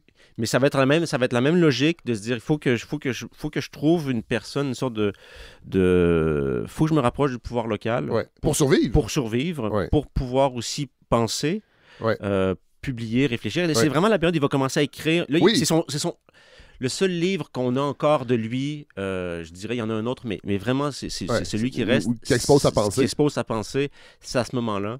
C'est la réfutation des matérialistes. Des matérialistes, oui. Et donc, ça, c'est un peu le bloc philosophique du livre, quand on rentre là-dedans. Puis c'est là aussi qu'on se rend compte que son obsession des Britanniques, parfois, intoxique sa pensée. À des moments où... si parfois il est accusé d'être parce qu'on l'accuse d'être un laïc, ou même d'être un athée, d'être pas assez religieux, et d'être pas assez religieux, ou de défendre davantage la philosophie que la prophétie. C'est une accusation qui revenait souvent. Là, il va prendre c'est un peu compliqué, mais il va commencer à critiquer ce qu'il considère être les athées, mais surtout la théorie de Darwin. Oui. Parce que la réflexion des matérialistes, en fait, quand on traduit par matérialiste, à l'époque, c'était les naturistes. Les naturistes, c'est pas les gens qui vont se baigner tout nus dans un... Mais davantage, ça peut être les deux, mais bref, davantage ceux qui vont être... les gens sont libres. Mais c'est davantage ceux qui vont voir les lois de la nature qui régissent le réel. Et lui se pose la question, mais dire mais si les lois de la nature régissent le réel, il n'y a peut-être pas de Dieu, donc. Peut-être pas de Dieu. Et donc l'islam s'effondre. Et donc l'islam s'effondre. Et donc l'unité que j'essaie de faire entre les musulmans s'effondre aussi. Et donc l'Empire britannique se maintient. Et donc cette idée-là du naturisme, en fait, menace non seulement l'islam, mais l'ensemble de son projet politique. Et là, on voit les contradictions, parce que tu dis, si tu es pour la science, mon garçon, si tu es pour l'essor des sciences, ben là, tu peux pas faire du, entre guillemets, du cherry picking. Faut que tu y ailles à enfin, on pourrait dire du fig picking. Du fig picking. Mais les cerises aussi. Hein, mais voilà, donc ça expose aussi ces contradictions, parce que j'ai pas voulu non plus de faire un livre en disant voici cette sainteté qui descend du ciel, c'est pas ça du tout. C'est un personnage, pour moi c'est un personnage un peu de roman aussi, qui a toutes ces contradictions, qui nous permet de suivre d'un bord à l'autre ou presque, je veux dire des Indes jusqu'à Paris, la relation entre modernité et Occident. par la route. Et là, vous parlez de Darwin. C'est très drôle parce qu'il va critiquer, il va dire si ça fonctionnait, la théorie de l'évolution, on n'aurait plus besoin de pratiquer la circoncision parce qu'à force de la faire, on naîtrait circoncis. Pas de prépuce. Ouais. C'est vraiment c'est une démonstration par l'absurde, mais qui est elle-même absurde. Oui. Et qui ne fonctionne pas parce que Darwin n'a jamais prétendu que ça fonctionnait sur un espace temporel, sur quelques centaines d'années comme ça. Je veux dire, c'est pas ça du tout. Mais il essaie de faire des réductions par l'absurde. Et ça montre aussi à quel point, on parlait de l'art oratoire. En fait, à l'écrit, il y a une puissance analogique, c'est-à-dire de faire des analogies qui est assez forte pour parler aussi, certes à l'élite, mais aussi à tous les petits chers ou les petits oulémas à gauche, à droite qui pourraient prendre son œuvre et la distiller. Mais ça montre aussi que le rationalisme, c'est quand même une révolution de la pensée dans un monde comme l'islam aussi, puis c'est difficile d'arrimer les deux et de prendre... Parce que dans le fond, c'est insoluble, d'une certaine façon, pour lui. Ben, ce qui se passe dans la philosophie musulmane, c'est que les penseurs classiques avaient deux exigences ensemble. C'est dire comment je fais pour concilier, entre guillemets, la vérité coranique et la vérité des philosophes grecs. Ouais. Et donc, ils ont appliqué les outils de la logique aristotélicienne pendant des années pour essayer de montrer qu'en fait, le Coran était parfaitement rationnel. Ouais. Okay? Ouais. Là, arrivent les Lumières, puis l'idée, c'est plus de concilier véritablement la logique d'Aristote avec le Coran, mais c'est davantage de concilier les idées des Lumières avec la tradition philosophique islamique. Ouais. Et ça change complètement la manière de voir les choses. Ouais. Bon, là, on en a parlé tantôt vaguement. On va s'y replonger. Jamal el-Din arrive à Paris en 1882. Pourquoi il quitte l'Inde? Je pense que c'est pas dit. Je le sais pas tout à fait pourquoi il quitte l'Inde. Je crois qu'il quitte l'Inde lorsque les Britanniques prennent le pouvoir en Égypte. Et je pense que là, il a été expulsé d'Égypte, il s'en va dans les Indes, en Inde, on dit dans les Indes à l'époque, on va dire en Inde aujourd'hui, et il passe 3 ans à écrire, et la journée que les Britanniques ont véritablement pris le pouvoir en Égypte, il se dit, bon, mais j'ai plus besoin, maintenant, il faut que je me rapproche de la question, il faut que je retourne à affronter la question égyptienne, je peux plus vraiment retourner en Égypte, c'est un peu compliqué pour moi. Et il y a une diaspora. Et il y a une diaspora. Qui va l'accueillir. Il y a tous ses anciens élèves. Voilà. Il y a certains de ses anciens élèves du Caire qui sont rendus, qui ont été expulsés aussi, qui se sont établis à Paris. On parlait de Sanou tantôt. Oui, Yacoub Sanou. Et donc, il va faire un détour par Londres parce qu'il y a toujours des contacts avec des penseurs en Angleterre ou quoi que ce soit. Et il va s'installer à Paris. Et là, c'est quand même un des plus grands moments véritablement du débat entre islam et Occident va se jouer dans la presse parisienne à ce moment-là. Mais là, ce qui est fascinant aussi, c'est à Paris, c'est l'époque des grandes expositions. Ouais. Il y a un exotisme aussi autour de la figure de l'arabe. C'est pas un exotisme que je dirais nécessairement positif avec les yeux d'aujourd'hui. Je veux dire, c'est quand même... c'est vraiment l'altérité radicale. C'est comme ça que vous le dites dans votre livre. Et Jamal el-Din va devenir une vedette exotique. Oui, clairement. Dans la presse parisienne. Dans la presse parisienne, oui, il va devenir... avec toute sa réputation. Avec sa réputation et tout. Sulfureuse. Sulfureuse, mais aussi parce que c'est son accoutrement aussi. Je veux dire, il débarque à Paris, il est dans ce qu'on pourrait appeler une galabien, en toge longue, il garde son turban. Donc, j'essaie de l'imaginer fin 19e siècle, sur les grands boulevards à Paris, le gars qui se promène en turban avec sa galabien, qui avec sa barbe et tout, qui lit les philosophes des Lumières, mais qui est capable de lire en arabe, en persan, comme un autodidacte avant la lettre. Oui, clairement. Et que toute cette espèce de connaissance du monde musulman, mais une connaissance véritablement de terrain. C'est pas, il est allé pour de vrai en Afghanistan, il est allé pour de vrai en Iran, il est allé pour de vrai en Iran, il est allé pour de vrai... Et aujourd'hui, évidemment, le voyage fait partie de nos vies, mais il faut quand même comprendre à l'époque que cette part d'exotisme est fascinante. Elle est fascinante parce que les Français colonisent, par exemple, l'Algérie. À cette période-là, le protectorat de Tunisie vient de se mettre en place. Mais il y a des Français donc, qui voyagent dans certains pays musulmans, mais il y a peu de gens qui ont une connaissance aussi étendue et de terrain du monde musulman. Et là, il va avoir lieu un clash. Un clash assez... un clash, c'est entre Ernest Renan, parlez-nous de lui. Parce que bon, je ne suis pas un spécialiste de Renan, donc je vais juste essayer de placer le... Renan vient d'écrire son traité sur la nation. Oui. C'est un personnage excessivement cultivé aussi, excessivement influent à Paris. C'est comme un philosophe vedette de l'époque. C'est comme un philosophe vedette de l'époque qui...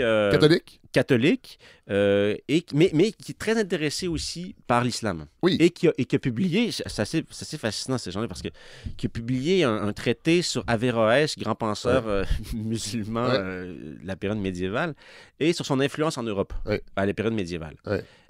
Et donc... Mais il est quand même baigné de l'atmosphère de l'époque. Exactement, d'une supériorité intellectuelle des Européens sur, grosso modo, le reste du monde. Il va tenter de le prouver en donnant une conférence à la Sorbonne. Il va essayer de dire... Sur l'islam et la science. Sur l'islam et la science, pour, grosso modo, dire que finalement, la science serait étrangère à l'islam et aux Arabes. Et il n'y aurait pas de science arabe. Non. L'islam ne tolère pas les philosophes. C'est ça. Et ce que je trouve intéressant dans la polémique, c'est que... Puis je pense qu'il y a un écho aussi là-dessus, c'est que des fois, on dit des choses... Non, mais des fois, on dit des choses en pensant qu'on sait des choses. Et là, il y a une personne, Jamal Eddin, qui dit, bon, là, tu dis des choses sur la philosophie... arabe, sur la pensée musulmane. En fait, tu parles d'appropriation. Renan dit que, dans le fond, la science arabe, ce n'est qu'appropriation. C'est ça, exactement. Ce n'est qu'appropriation. Et là, il frappe un mur parce qu'il y a devant lui, non pas un de ses collègues à la Sorbonne, qui pourrait dire « Bravo, Renan, tu connais mieux ce sujet-là que moi ». Il y a quelqu'un qui vient, qui est le philosophe le plus marquant de cette période-là dans l'espace musulman, qui dit « Ben non, ça marche pas comme ça ». Et ils vont se rencontrer, et Renan va être fasciné. Ils vont se rencontrer physiquement? Oui, à ma connaissance, ils vont se rencontrer parce que en fait, Renan dit, il y a un moment donné où il dit, il est plus grand que... Je postule la rencontre, mais à un moment donné, il dit, quand je l'ai vu, j'ai cru revoir Avicenne. Avicenne, qui était le plus grand philosophe. Il y a deux grands philosophes médiévaux. Avicenne, c'est l'empereur... C'est Ibn Sina. Ibn Sina, Avicenne, donc, qui était un philosophe d'Asie centrale, mais qui a publié des livres de métaphysique, mais aussi, quand on parle de science, qui a publié le Canon el-Tib, qui était les lois de la médecine, qui était le livre de médecine le plus lu à travers tout le monde, jusque vers le 16e siècle, à peu près. Donc, c'est une personne qui a un aura énorme. D'ailleurs, si vous allez aujourd'hui dans n'importe quelle ville perdue du monde arabe, il va toujours avoir un hôpital Ibn Sina. C'est vraiment, à peu près. C'est vraiment une personnalité très forte. Et donc, avec Avicenne, on n'a pas parlé, mais vous parlez d'Avicenne aussi, et de toute cette grande époque scientifique arabe. Qui a duré 5 siècles à peu près. 4-5 siècles, vraiment d'essor assez fulgurant des sciences. En fait, c'est eux qui vont ramener les Grecs, la pensée grecque, en Occident. C'est exactement. C'est ce qu'on appelle la translation, en anglais, enfin en latin, là, mais le grand cercle du savoir, on va dire. Comme ça, les penseurs grecs vont être oubliés, vont être traduits. Avec l'essor du clergé chrétien. Et oui, ils vont migrer, ils vont être traduits au Moyen-Orient. Les manuscrits vont être traduits au Moyen-Orient, vont être gardés à Bagdad, en Syrie aussi. Et progressivement, avec le pouvoir andalou, vont aussi migrer en Andalousie. Et vont revenir en Occident, juste un peu avant. Andalousie, qui est l'Espagne. Qui est l'Espagne, le sud de l'Espagne, pour revenir en Occident, juste un peu avant la période. Mais ça, Renan, il le sait. Renan, il sait ça. Oui, il sait ça. Non, mais en disant que, dans le fond... Mais parce qu'en fait, Renan, quand il va dire qu'il n'y a pas de science arabe, il va aussi dire, mais quand vous regardez bien ces gens-là, Avicenne n'était pas tout à fait arabe. C'est ça. Il était d'Asie centrale. L'autre, il n'était pas tel philosophe n'était pas vraiment arabe. Il venait de tel endroit. Donc, et là, vous ouvrez... Et Jamal n'est lui-même pas arabe. C'est ça. Parce que là, il y a l'idée d'être arabe par la langue et par le sang. Exactement. Ça, j'ignorais ça. Exactement. C'est une espèce de débat... Ce débat-là, parce qu'en fait, quand on parle du monde arabe, on parle généralement, on veut parler de la langue. on veut dire une personne qui vient d'un pays dans lequel la langue première serait ou est l'arabe ou une de ses variations. Et donc, ce que Jamal el-Din va dire, dit non, ces philosophes-là, ils sont arabes parce qu'ils sont exprimés. Ils ont publié en langue arabe. Ils ne sont pas arabes de sang. La question, c'est pas de savoir s'ils ont du sang arabe. C'est pas ça la question. La question, c'est de savoir dans quelle langue on publie, puis dans quelle langue on diffuse, puis dans quelle tradition linguistique, quand on s'exprime, on embarque. Oui. Et c'est intéressant de voir, parce que il y a un côté un peu raciste de dire, bon, ben, un philosophe serait arabe parce qu'il serait de sang arabe, ou un philosophe serait français parce qu'il serait de sang... Qu'est-ce que ça veut dire? Tout à fait. Et Jamal el-Din va dire, non, il va replacer sur la question de la langue fondamentale, et il va critiquer Renan, et bon, pour lui dire qu'en fait, au final, la science et l'islam sont parfaitement... Il n'y a aucune contradiction entre les deux. Et en fait, il y a des tensions, mais il y a des tensions entre toutes les religions et la science. C'est pas propre à l'islam. C'est pas propre à l'islam, c'est ça. Il n'y a pas d'exception islamique, selon lui. Voilà. Jamal el-Din à Paris va aussi se lier avec des figures comme Georges Clemenceau. Oui, c'est ça. Henri Rochefort. Parlez-nous d'Henri Rochefort. Ça, c'est un personnage fascinant. Oui, c'est un personnage fascinant parce que ça fait partie des cercles dans lesquels Jamal el-Din arrive à Paris parce que bon, tu as parlé du côté un peu parfois orientalisant, l'exotisme ou quoi que ce soit. Henri Rochefort a un journal à Paris et c'est un polémiste. Okay? C'est un polémiste, un communard. C'est une personne qui critique énormément le pouvoir à l'époque en France et qui va se passionner pour Jamal el-Din et qui va ouvrir ses journaux, son journal à Jamal la lanterne, donc il va dire à Jamal el-Din, tu peux publier. Donc il y a cet épisode-là avec Ernest Renan, mais après ça, il y a plein de journaux parisiens, dont ceux de Rochefort, qui vont ouvrir leur page à Jamal el-Din. Et quand on lit les textes, franchement, c'est parfois déconcertant parce que Jamal el-Din arrive, il fait des analyses hyper pointues sur le monde musulman en front page, en une de la presse française. Puis je pense qu'aujourd'hui, quelqu'un qui voudrait faire une analyse aussi pointue dans un journal parisien ou ici, à Montréal, au Québec, aurait la difficulté d'être aussi pointu dans son analyse en une d'un journal. C'est une belle époque. Ben, c'est une belle époque, mais il n'y a pas de photos dans le journal. Il faut mettre du texte. Il n'y a pas beaucoup de photos. On met du texte. On n'est pas clickbait. Non, il n'y a pas des sujets. C'est ça. Mais quoi que la lanterne de Rochefort a un gros succès. Et à ce moment-là, donc, c'est un peu le moment où Jamal el-Din est à Paris. Il est respecté d'une certaine presse française. Il a un peu gagné son combat contre Renan aussi en termes d'estime, du moins. Et les gens toquent à sa porte pour se faire un peu ami avec lui et peut-être qu'il dérive un peu aussi là-dedans parce que il y a une révolution qui naît au Soudan, lointain, et le chef de la révolution s'appelle le Mahdi. Et comme les Afghans avaient réussi à vaincre pendant un bout de temps les Britanniques, le Mahdi est en train de chasser un peu les Britanniques des terres du Soudan. Ça doit plaire. Ça plaît énormément à Jamal el-Din et il se fait passer pour son émissaire à Paris. Ah ouais. Il n'est pas tout... C'est un peu mythomane. C'est un peu mythomane. Là, c'est ça que je veux dire. C'est qu'il y a pas... Il joue sur plusieurs registres philosophiques, géopolitiques. Et donc, à ce moment-là, les journalistes qui veulent partir au Soudan, couvrir la révolution en marche au Soudan, demandent, certains d'entre eux, donc des amis de Rochefort, dont un homme qui s'appelle Olivier Pain, veulent partir. Il y a des journalistes irlandais aussi, qui sont un peu contre l'Empire britannique, qui se disent, bon, ben, je veux aller voir qu'est-ce qui se passe du côté, non pas des forces britanniques, de l'autre côté des Soudanais, la révolution, et demandent à Jamal el-Din, pourrais-tu nous écrire une lettre de recommandation pour accéder à la... Et lui dit oui, je vais vous faire ça, mais en fait, non. À mon rien. Selon moi, elle vaut pas grand-chose, mais il y a pas de document. J'ai pas vu de document historique qui attestait qu'elle puisse valoir quoi que ce soit.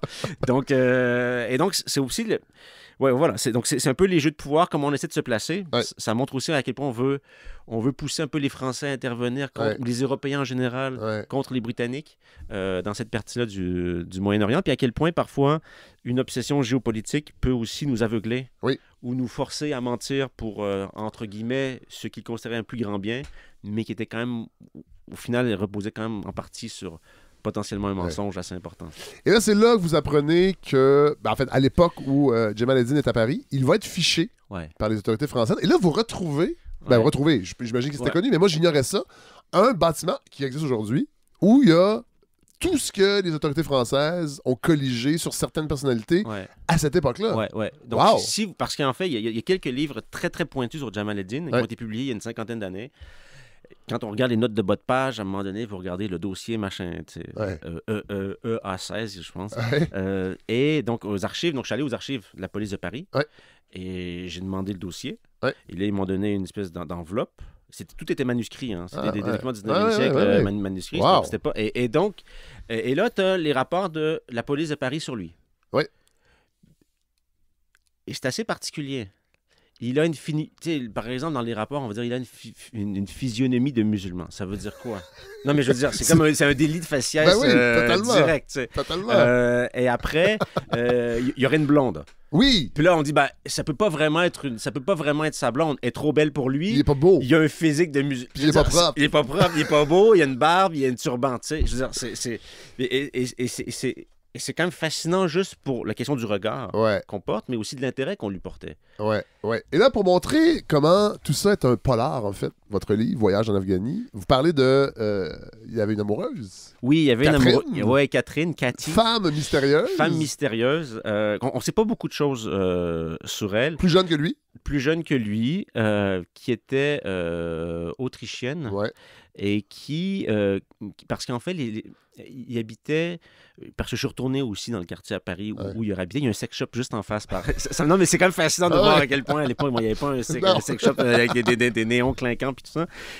Et donc, la police scrutait ses passages. Et dans les rapports de police, on dit il y a une femme qui vient chez lui, c'est Cathy. Cette femme-là, on a retrouvé dans certains documents d'archives des lettres. Ils communiquaient entre eux en français. Et il y a cette hypothèse-là que, en fait, c'était pas tout à fait une amoureuse, c'était une espionne envoyée par les Allemands pour l'espionner lui, parce que les Britanniques et les Français l'épient. Et parce qu'il y a une aura quand même assez importante dans le monde musulman, parce qu'il prétend connaître le chef de la révolution au Soudan aussi, parce qu'à ce moment-là, aussi, on est dans les eaux de la conférence de Berlin de 1885 sur le partage de l'Afrique. Et le Soudan, c'est le plus grand pays africain. Donc, on peut... Et l'Allemagne veut sa part aussi. Veut sa part de tout ça. C'est la conférence est à Berlin. Donc, on peut comprendre que les Allemands aussi veulent s'intéresser à cette personne-là, qui est Jamal el-Din. Et donc, il va y avoir cette espèce d'épisode-là. C'est la seule fois qu'on lui connaît une relation amoureuse ou quoi que ce soit avec cette femme-là. Après, j'ai retrouvé dans des documents d'archives, des années plus tard, une Cathy qui lui ressemblait beaucoup dans des documents d'archives iraniens. Mais je ne sais pas si c'est la même. Puis que je me suis comme gardé une gêne en me disant on va pas aller, tu sais, je veux dire, ça sera peut-être l'objet d'un truc, mais il faudrait vraiment que je creuse beaucoup, mais voilà. Donc il y a ce que je veux dire, c'est que derrière, on parle de philosophie, on parle de géopolitique, on parle nécessairement d'intrigue, et ça débouche aussi sur une vie plus ou moins amoureuse ou quoi que ce soit. Quand on lit votre livre, c'est qu'on se rend compte que c'est une époque formidable. Je sais pas s'il est formidable, mais... Moi, je trouve. Je sais pas s'il est formidable, mais en tout cas, ça grouille. Oui. Ça grouille. Oui. C'est ça. Mais c'est qu'on n'est pas... Il n'y a pas de médias électroniques, fait que tout se fait de vive voix ou c'est des journaux. Il y a un temps aussi avant que la rumeur se répande. Fait que ça montre comment ce personnage-là était vraiment magnétique pour avoir cette renommée-là à une époque... Oui, exactement. Où on peut pas, en quelques secondes, devenir une vedette de l'Internet. Je sais que je résume, là, mais ça reste... Non, mais ça reste clairement ça. Puis c'est aussi à quel point tu sais, quand on fait l'histoire des idées, on prend souvent des grands penseurs ou certaines époques, quoi que ce soit. Puis après ça, il y a des gens qui ont une influence énorme pendant qu'ils vivent. et qui, après, leur influence va peut-être parfois s'étioler, va être moins connue, mais ils ont comme façonné une période. Les deux. Fasciné, façonné. Et vont marquer l'histoire d'autres manières, sans nécessairement être associés à la chose, mais vont quand même marquer. Ça rappelle, tu sais, moi je prépare un épisode, là, je l'annonce là, sur Marshall McLuhan. Moi, j'ai beaucoup à une époque lu Marshall McLuhan. On est une civilisation de l'écrit. Oui. Donc, ce qui reste, les textes, prend une importance. Mais là, on est dans une civilisation où l'écrit existe, mais il n'y a pas juste ça. Non, mais on l'oublie, ça. Non, ça, c'est clair. Puis surtout avec lui, c'est que, puis ça revient à la question du 19e siècle aussi, c'est que vu que c'est la presse qui est devenue aussi la manière d'exprimer sa pensée philosophique ou politique, c'est difficile de revenir un siècle plus tard puis de prendre tous les textes de quelqu'un et les mettre dans un truc en disant c'est morcelé. C'est morcelé, c'est épars, c'est morcelé. Puis vu que la personne, je veux le dire franchement, est hors de nos frontières intellectuelles. Tout à fait. Donc, on se dit pas, on va faire la Pléiade sur Elafrani, on va faire les œuvres mais si vous allez dans une librairie en Égypte, par exemple, Abdou, moi j'ai son œuvre complète en arabe à la maison. Ah ouais? On ne trouvera pas ici. Mais si tu vas dans une librairie en Égypte, tu vas trouver les œuvres complètes de Abdou, sa correspondance des fois avec ses mots sur Afrani ou quoi que ce soit. Ça existe. Nous, de notre côté, mais ces textes-là, ils sont lus. Je faisais une blague l'autre jour avec un ami palestinien qui me disait, mais pourquoi un autre livre sur Afrani? Ah ouais. Parce qu'en fait, mais parce qu'en fait, ils connaissent de nom, ils n'ont pas nécessairement lu non plus. Parce que des fois, il y a des gens qui deviennent un peu des figures comme ça. Donc, on connaît un peu ce qu'ils ont dit, un peu ce qu'ils ont fait. Mais on les a pas lus. Voilà. Bon, on arrive à la fin de sa vie. 1889, il rentre en Perse, donc son lieu possible de naissance. Il est passé un peu par la Russie. Il passe par la Russie. On parlait de la légende. Il arrive, je regardais genre des... Il n'y a rien comme un voyage en Russie à cette époque-là pour créer une légende. Pour créer une légende. Hashtag, on peut faire avec le truc. Mais il passe en Russie et c'est des moments où... Qu'est-ce qu'il est allé faire là? Pourquoi? Il était loin. Mais ce qu'on oublie, c'est qu'il y avait quand même 10 millions de musulmans dans l'espace russe à l'époque, qui avait un mouvement aussi de réformisme. Parce qu'on parle d'Anarda en Égypte, on parle des réformes dans l'espace ottoman. En Russie aussi, dans ce qu'on appelle le jadidisme à l'époque. Et donc, dans chacun des mouvements de renouveau, dès qu'il y a un mouvement de renouveau, il est là. Il est associé à la truc et à ce mouvement-là. Et il y a une influence... avant même d'arriver, il est un peu attendu comme ce grand philosophe qui vient chez nous. Et il y a toute la question de savoir est-ce que dans leur grand jeu, justement, avec le reste du monde occidental, les Russes ont voulu aussi l'utiliser à des fins en disant, bon, on va faire l'union des musulmans, donc c'est bien. Donc, les musulmans d'Afghanistan ou des Indes, parce que les Indes étaient en partie, pas simplement hindous, mais aussi des millions de musulmans, vous allez venir de notre côté plutôt que d'aller du côté britannique. Une espèce d'instrumentalisation. Exactement. Et donc, est-ce qu'il était instrumentalisé à cette période-là? Probablement. Mais qu'il va faire un saut en Russie, moi, j'essaie de l'imaginer un peu, là, tout seul à Saint-Pétersbourg, à moins 40. Il ne restera pas longtemps. Non, il ne restera pas longtemps, mais c'est un drôle de... C'est comme le cul-de-sac de son voyage. À un moment donné, tu dis, là, ça fait 30 ans que tu es sur la route. Tu dois avoir les genoux usés. Les genoux usés à Saint-Pétersbourg au froid, là, ça doit être un peu particulier. Et là, il revient donc à Téhéran. Et là, on l'a dit, le vent réformisme souffle. Et là, il y a le Shah Nasser Eddin. Nasser Eddin Shah, qui veut accélérer. Donc, il est conscient que ça bouillonne, veut accélérer la modernisation de la Perse. Et on va faire appel à un personnage, encore une fois fascinant, d'un siècle fascinant, Julius Reuters, qui est... de l'agence Reuters. Qui est le fondateur de l'agence Reuters, de presse Reuters. En fait, l'agence... là, je ne veux pas faire de compétition entre l'AFP et Reuters parce que je suis un peu biaisé. mais c'est que les agences de sont sont nées au 19e siècle. L'agence Havas, qui est l'ancêtre de l'AFP, naît vers 1835. Reuters travaille chez Havas. Et va fonder par la suite, pas au début, mais il va travailler au début, et il va fonder par la suite l'idée, ici une agence de presse qui fonctionne à Paris, on va prendre le modèle, on va l'exporter à Londres, ça va devenir l'agence Reuters. Et il y a une soif aussi d'avoir des nouvelles de tous ces pays exotiques. Et d'avoir des nouvelles du monde entier, parce que le cours des matières premières sur les marchés financiers, ça vaut de l'argent. Donc, celui qui a la nouvelle en premier a des clients dans les banques et qui vont... Ils vont en profiter. Il y a plein de délits d'initiés là-dedans. Et donc, Reuters va devenir rapidement... La Banque centrale? Pas la banque... en Iran, oui, mais à Londres, va devenir rapidement une personne excessivement influente à Londres. Et Nasser Eddin Shah, lui, ça fait plus de 40 ans qu'il est au pouvoir. C'est le Shah d'Iran à l'époque. Il a voulu moderniser techniquement son pays. Pour calmer les gens, pour calmer la grogne. Oui, mais aussi parce qu'il voit aussi ce qui se passe. C'est une période où tout le monde est en train de vouloir un peu se moderniser du point de vue technique. Je ne dis pas nécessairement des idées, mais du point de vue... Infrastructure, tramway, télégraphe, exportation et tout. Et fait appel à Reuters pour trouver des capitaux.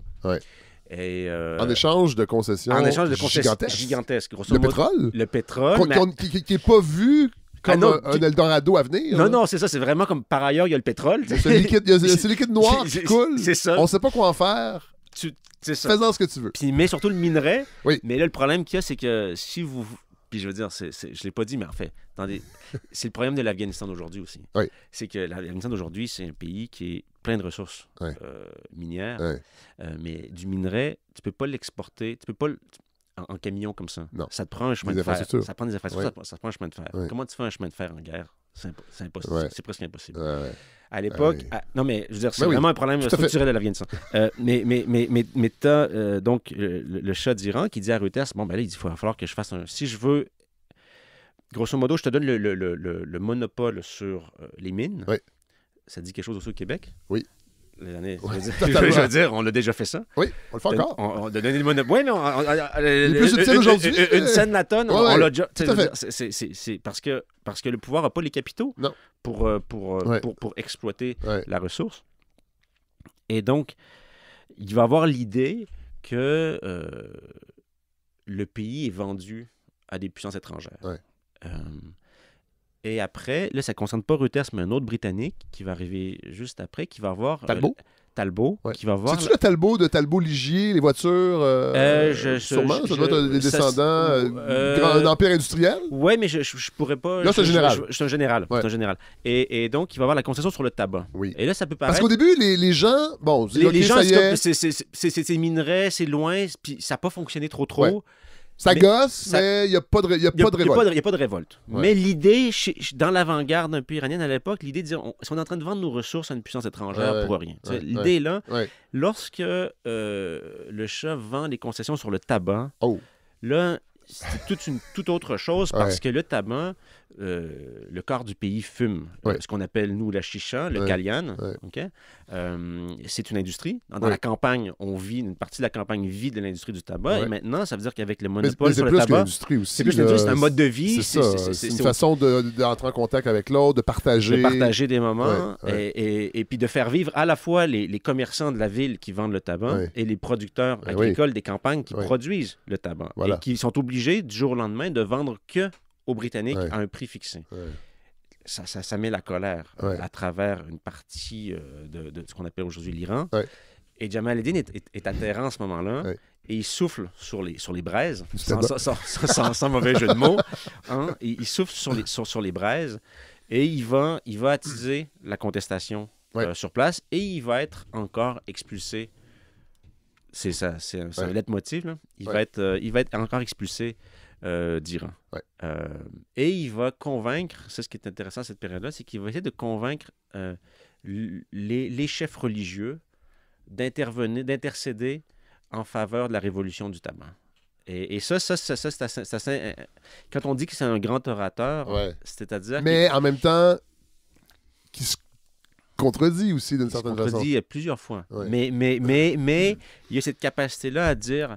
Par exemple, quand il essaie de convaincre les religieux, Nasser Eddin Shah revient parce qu'il y a eu l'exposition, on parlait d'exposition universelle. En 1889, il y a eu l'exposition universelle à Paris.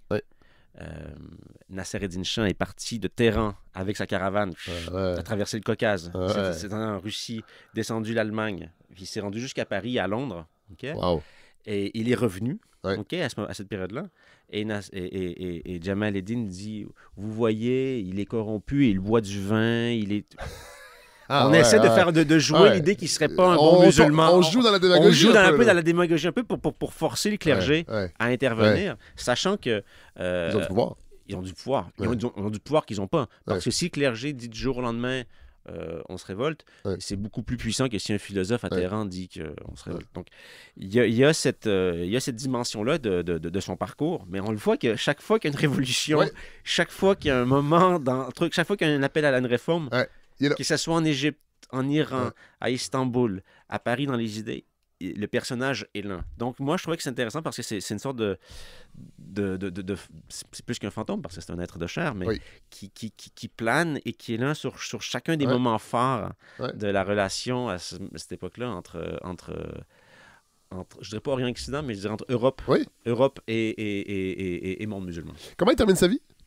Il termine sa vie à Istanbul. Après la révolution, après la révolte du tabac en Iran, il va aller faire un tour à Londres et après le pouvoir ottoman va le rapatrier en disant reviens ici. Et à ce moment-là, les réformes n'ont pas fonctionné dans le monde ottoman comme il souhaitait. Donc le monde ottoman se replie sur une identité un peu plus islamique. Et là, ils vont dire, ton projet de pan-islamisme, c'est comme ça que je le comprends, reviens, on va pouvoir le mettre en œuvre, puis tu as tellement de connexions avec l'Iran aussi, on va pouvoir faire peut-être on va peut-être pouvoir mettre ensemble Iraniens et Turcs, Ottomans et Perses dans le même empire, qui sait, c'est comme ça que je le comprends. Et progressivement, on va dégriffer la bête. C'est-à-dire qu'il va être dans sa grande résidence à Istanbul. Il va lire les journaux du monde, il va avoir des gens qui viennent discuter avec lui et tout, mais il va être progressivement isolé de toute forme de décision. Et je l'avais dans une version précédente du manuscrit, j'avais essayé de faire le lien un peu là-dessus, mais il va mourir à Istanbul avec une thèse qui aurait été empoisonnée. Potentiellement. Et moi, ça m'a fait un peu penser à Jamal Khashoggi, qui est le réformiste, journaliste réformiste, un peu amusant, qui a été démembré, clairement. Tout à fait. En Arabie Saoudite. Par l'Arabie Saoudite, à Istanbul. À Istanbul. Et voilà. Mais il va finir un peu sa vie comme ça. Et Mohamed Abdou, qui était son élève, va devenir, lui, le recteur de l'université Al-Azhar. La plus grande institution du monde musulman, intellectuel du monde musulman à l'époque. Donc, ce qui montre que... Puis reste quand même... Abdou reste quand même le grand penseur aussi de cette période-là. Et voilà. Donc, c'est quand même c'est la fin, en fait, d'un cycle, mais ça fait... Quand on y pense bien, là, depuis 66 à 85, il a passé 30 ans. 30 ans sur les routes du monde musulman, de l'Europe, pour essayer de penser à ces relations-là. Je me suis souvent posé la question si Kant, qui faisait sa marche à tous les jours à Königsberg, avait autant marché qu'Afrani. J'ai rien contre Kant. Rousseau aussi, prenait beaucoup. Il prenait beaucoup, mais je me suis dit quand même, je pense que ça reste quand même probablement le philosophe qui a le plus voyagé de son siècle. Parce que pour autant user ses semelles... donc c'est un peu un chat de gouttière aussi. C'est un peu, tu vois, il n'y a pas vraiment de diplôme. Il va de pays en pays. Il joue parfois un peu au devin, un petit peu trop parfois. Des fois, il se perd là-dedans. Mais ça reste que en suivant le monde dans ses yeux, peut-être qu'on arrive à un peu mieux décrypter, en tout cas je l'espère, la relation première entre... Qui n'est pas terminée aujourd'hui. On est dedans. Guillaume Lavallée, merci. C'était votre voyage en Afghanie. Votre livre est fascinant et vous êtes fascinant. Ah ben c'est gentil. Vraiment. C'est gentil. Il y a un sens du récit que vous avez avec votre plume, mais aussi vous avez ce don oratoire aussi, je pense, peut-être. Merci d'être venu à la balado. Puis, merci. J'espère que les gens vont... J'espère qu'on n'a pas trop dit. Je pense pas. Je pense qu'il reste 220 pages. Voilà, il faut lire ça. C'est publié chez Mémoire d'Encrier. Merci encore. Vous retournez à Jérusalem bientôt? Ce week-end, en fin de semaine. Merci. Merci.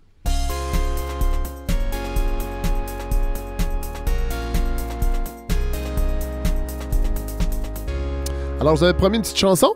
à l'introduction de cet épisode. La voici, mais avant, je veux remercier Larry Dufresne qui me donne un fier coup de main à la co-réalisation et au montage de cet épisode. Merci à Hélène Faradji qui, encore une fois, nous a offert ses lumières sur un sujet culturel et d'actualité. C'est toujours très nourrissant. Merci à Guillaume Lavallée également, essayiste, qui, au moment où on se parle, est sûrement déjà retourné à Jérusalem pour poursuivre son travail de journaliste. Alors, la chanson... elle est d'actualité, on le sait, c'est l'inflation, les prix augmentent, pression du conflit russe et Ukraine sur les matières premières, entre autres. On est en inflation, alors je vous offre Inflation de Tabou Combo, groupe mythique haïtien qui a été créé à la fin des années 60 et qui a donné des spectacles jusqu'à la fin des années, en fait, de 2007, dernier spectacle. Grand groupe de compas. Alors voilà, Inflation. Bonne semaine.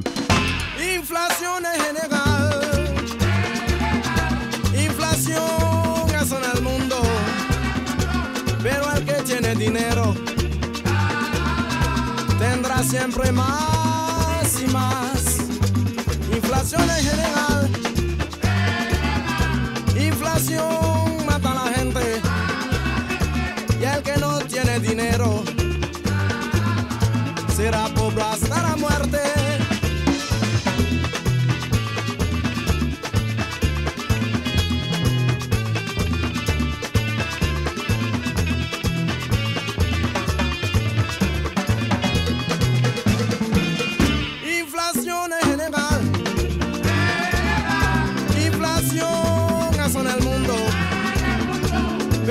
Tiene dinero,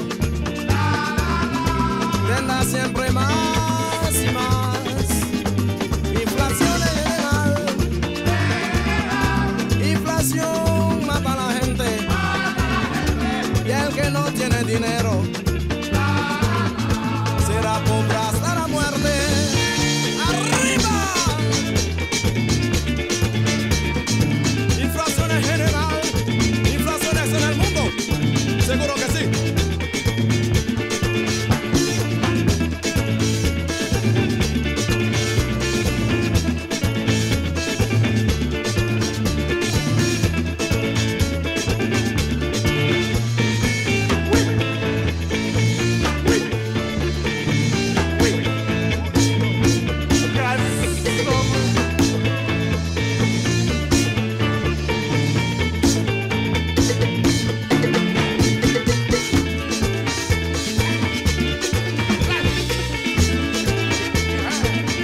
dinero tendrá siempre más y más. Inflación es general. Inflación mata a la gente. Y el que no tiene dinero será pobre.